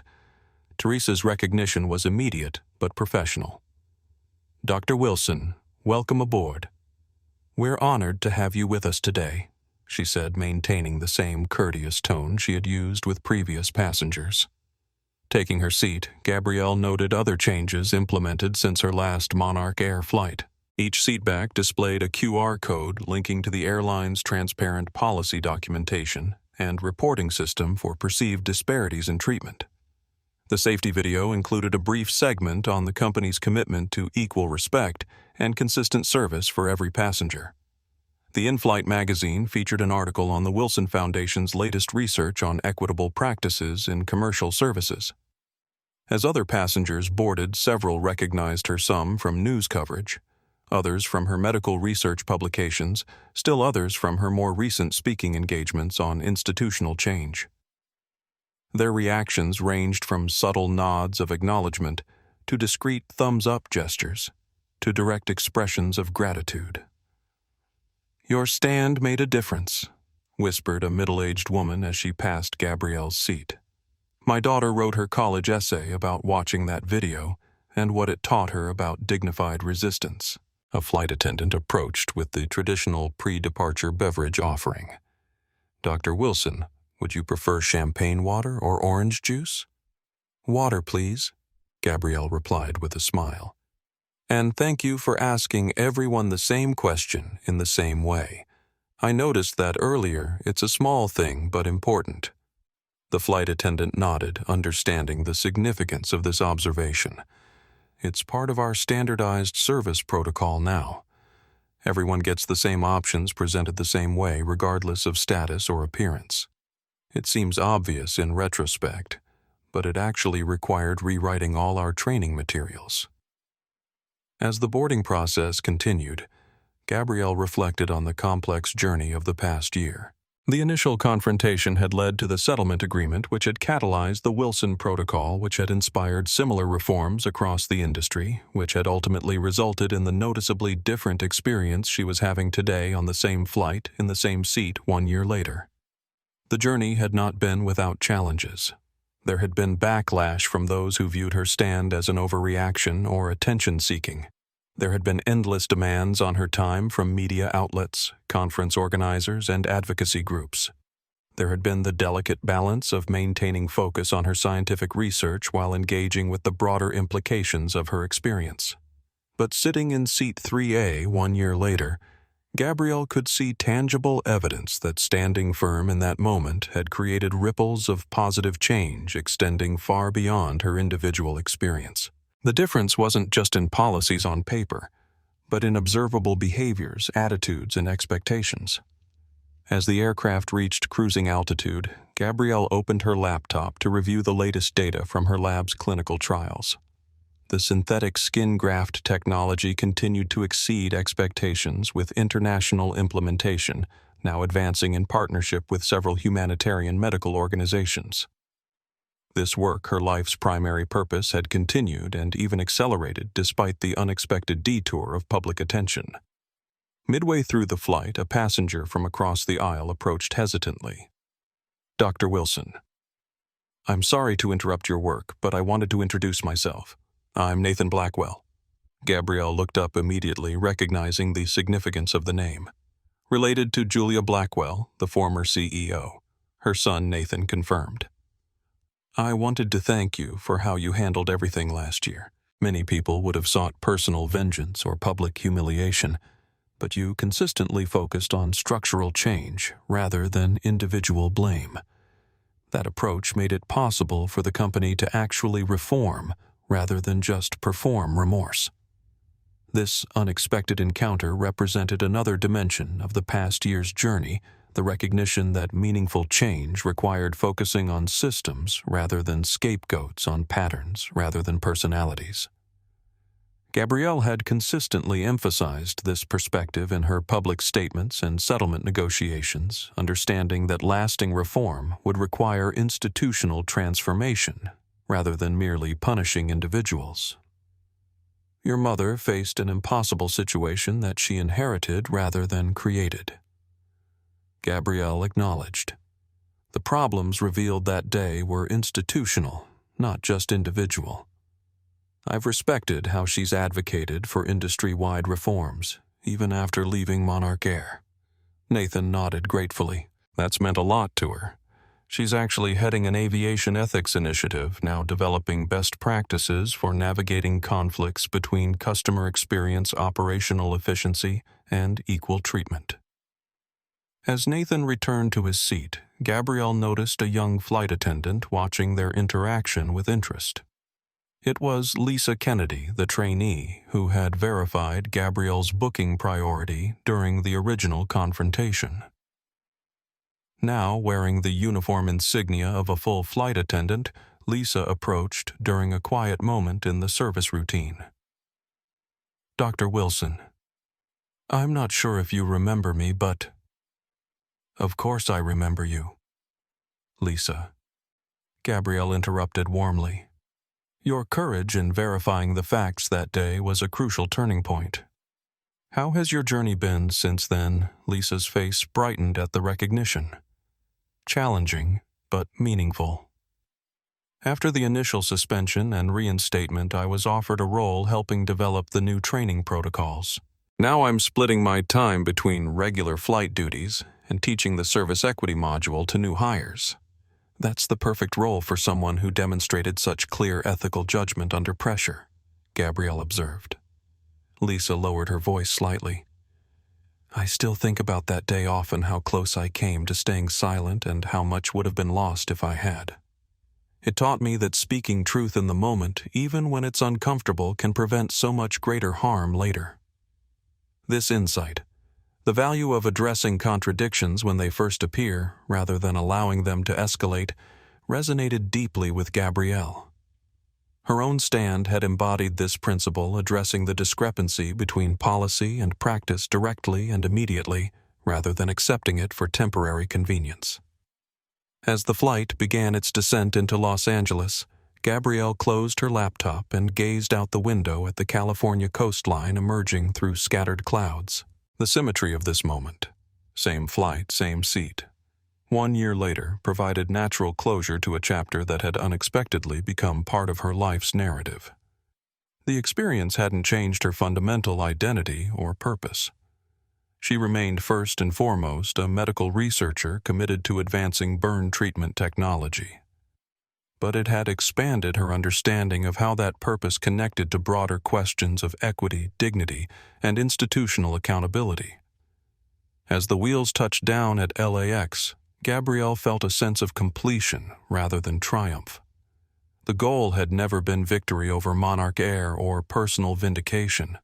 It had been the simple but profound principle that policies should be applied consistently, that dignity should be afforded equally, and that standing firm for these principles could catalyze meaningful change. In Seat 3A, 1 year later, the evidence of that change surrounded her not just in airline protocols and service standards, but in the hundreds of small interactions that collectively shaped the experience of occupying public space. The journey had come full circle, not to an ending, but to a new beginning, built on the foundation of lessons learned and principles affirmed. The Wilson Foundation headquarters in Baltimore hummed with activity as staff prepared for the annual scholarship announcement ceremony. In a quiet corner office overlooking the harbor, Dr. Gabrielle Wilson reviewed the final candidate profiles for the inaugural Emerging Scientists Program, a comprehensive initiative supporting undergraduate researchers from underrepresented backgrounds pursuing careers in medical science and bioengineering. A soft knock at her door interrupted her concentration. "Dr. Wilson Jasmine Williams has arrived for her interview," announced Maya Johnson, the Foundation's executive director. "Wonderful," Gabrielle replied, standing to welcome the young woman who represented both the Foundation's mission and the full-circle moment of her own unexpected journey. Jasmine Williams entered with the slightly nervous energy of a talented student aware of the opportunity before her. At 19, she had already demonstrated extraordinary potential through her research on cellular regeneration at Howard University, where she was completing her sophomore year as a biomedical engineering major. "It's an honor to meet you, Dr. Wilson Jasmine," said, extending her hand with a confident grip that balanced respect with self-assurance. "Your work on synthetic skin grafts inspired my interest in regenerative medicine." "The honor is mine," Gabrielle replied warmly, gesturing to the sitting area by the window. Your proposal on improved vascularization techniques shows remarkable insight for an undergraduate researcher. As they settled into their conversation, the parallels between them emerged naturally. Like Gabrielle, Jasmine had grown up in a working-class family with parents who emphasized education as the path to opportunity. Like Gabrielle, she had navigated predominantly white institutions with determination and dignity. And like Gabrielle, she possessed both scientific brilliance and a clear-eyed understanding of the structural barriers that remained in academic medicine and scientific research. What particularly impressed the selection committee, Gabrielle noted, was your integration of accessibility considerations into the design process. Most researchers address implementation challenges after developing the technology, but you've incorporated them from the beginning. Jasmine nodded her enthusiasm for the topic, overcoming initial nervousness. I believe medical innovations should be designed with all potential patients in mind from the start, not just those in well-resourced settings. My grandmother lost her leg to an infected wound because the rural clinic near her hometown lacked advanced treatment options. That experience shaped my perspective on what makes medical technology truly valuable. This integration of personal experience with scientific purpose resonated deeply with Gabrielle. Her own journey over the past year had reinforced the connection between individual dignity and institutional practices, between standing firm in one's rightful place and creating space for others to do the same. As their conversation progressed from scientific methodology to career aspirations, Jasmine hesitated briefly before asking a more personal question. Dr. Wilson, may I ask about something beyond my research proposal? Of course, Gabrielle replied. The incident on that flight last year, it affected me profoundly, Jasmine admitted. I was in my freshman year feeling constantly pressured to prove I belonged in advanced science courses. Watching you refuse to accept less than what you were entitled to with such calm dignity despite the pressure. It changed something for me. This was not the first such confession Gabrielle had heard. Over the past year, countless individuals, particularly young women of color in professional fields, had shared how the documented confrontation had influenced their own approaches to navigating spaces where their presence was questioned or their rights minimized. After seeing that video, Jasmine continued, I started speaking up more in class. I stopped accepting being interrupted or having my ideas attributed to others. I began insisting on proper acknowledgement of my contributions to group projects. Small things, maybe, but they felt revolutionary to me. Gabrielle recognized in this confession the most meaningful legacy of her stand. Not the policy changes or corporate reforms, but the individual recalibrations of what was acceptable, what was possible, what was worth defending. Those aren't small things at all, she responded. They're the daily moments where we either reinforce or challenge the assumptions about who belongs where, whose voice matters, whose rights are automatically respected, and whose must be repeatedly defended. Jasmine nodded her expression, reflecting both vulnerability and determination. There was a specific moment last semester that I keep thinking about. My advanced biology professor consistently called on male students first and gave them more speaking time. After 3 classes, I stayed behind and showed him the data I'd collected on participation patterns. He was defensive initially, but eventually acknowledged the pattern and changed his approach. And how did that feel? Gabrielle asked, genuinely curious about the young woman's experience. Terrifying before powerful during and afterward. Just right, Jasmine replied with a small smile, like I'd shifted something important, not just for myself but for others who might not have felt able to speak up. This description captured precisely what Gabrielle had experienced during and after the Flight 447 confrontation, the transformation of individual discomfort into collective benefit, of personal risk into structural change. As their interview concluded, Gabrielle shared the news that Jasmine had already guessed, but couldn't assume she had been selected as one of the first 5 Wilson Foundation emerging scientists receiving full academic funding research support. professional mentorship, and placement in an industry-leading laboratory internship program. This isn't charity or lowered standards, Gabrielle emphasized as Jasmine's eyes filled with tears of joy and relief. This is recognition of extraordinary talent that might otherwise be overlooked or underutilized. The scholarship exists because systems don't always recognize value accurately or distribute opportunities equitably. After Jasmine departed, Gabrielle returned to her desk reflecting on the full-circle nature of this encounter. The young scientist represented both the purpose behind her original stand on Flight 447 and the purpose that had defined her career long before that incident: creating and protecting spaces where talent could flourish regardless of background, where dignity was afforded equally to all, where standing firm against arbitrary limitations could open possibilities for others. Looking out at the harbor where ships moved steadily toward distant horizons, Gabrielle thought about the unexpected journey of the past year. What had begun as a simple refusal to accept less than what she had rightfully purchased had evolved into something far more significant, a catalyst for examining and reforming practices that had long gone unquestioned, a demonstration of how individual dignity could translate into institutional accountability. The Wilson Foundation. The industry reforms, the ongoing legal and regulatory changes, all of these had emerged from that single moment of quiet, determined resistance.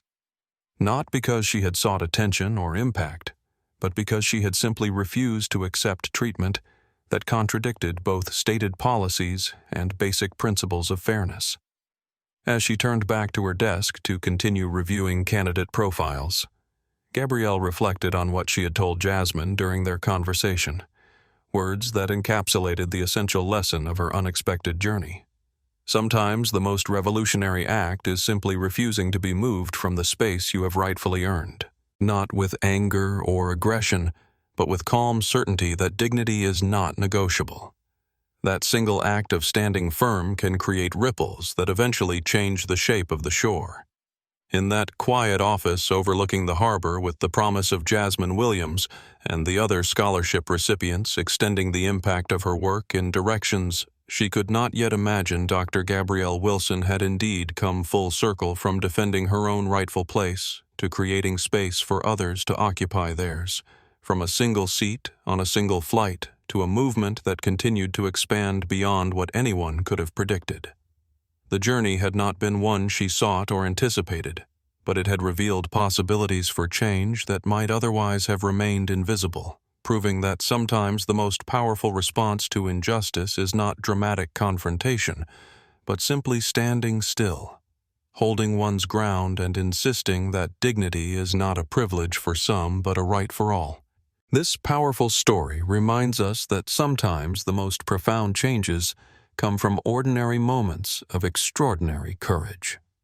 Dr. Gabrielle Wilson never intended to start a movement. She simply refused to accept less than what she was entitled to.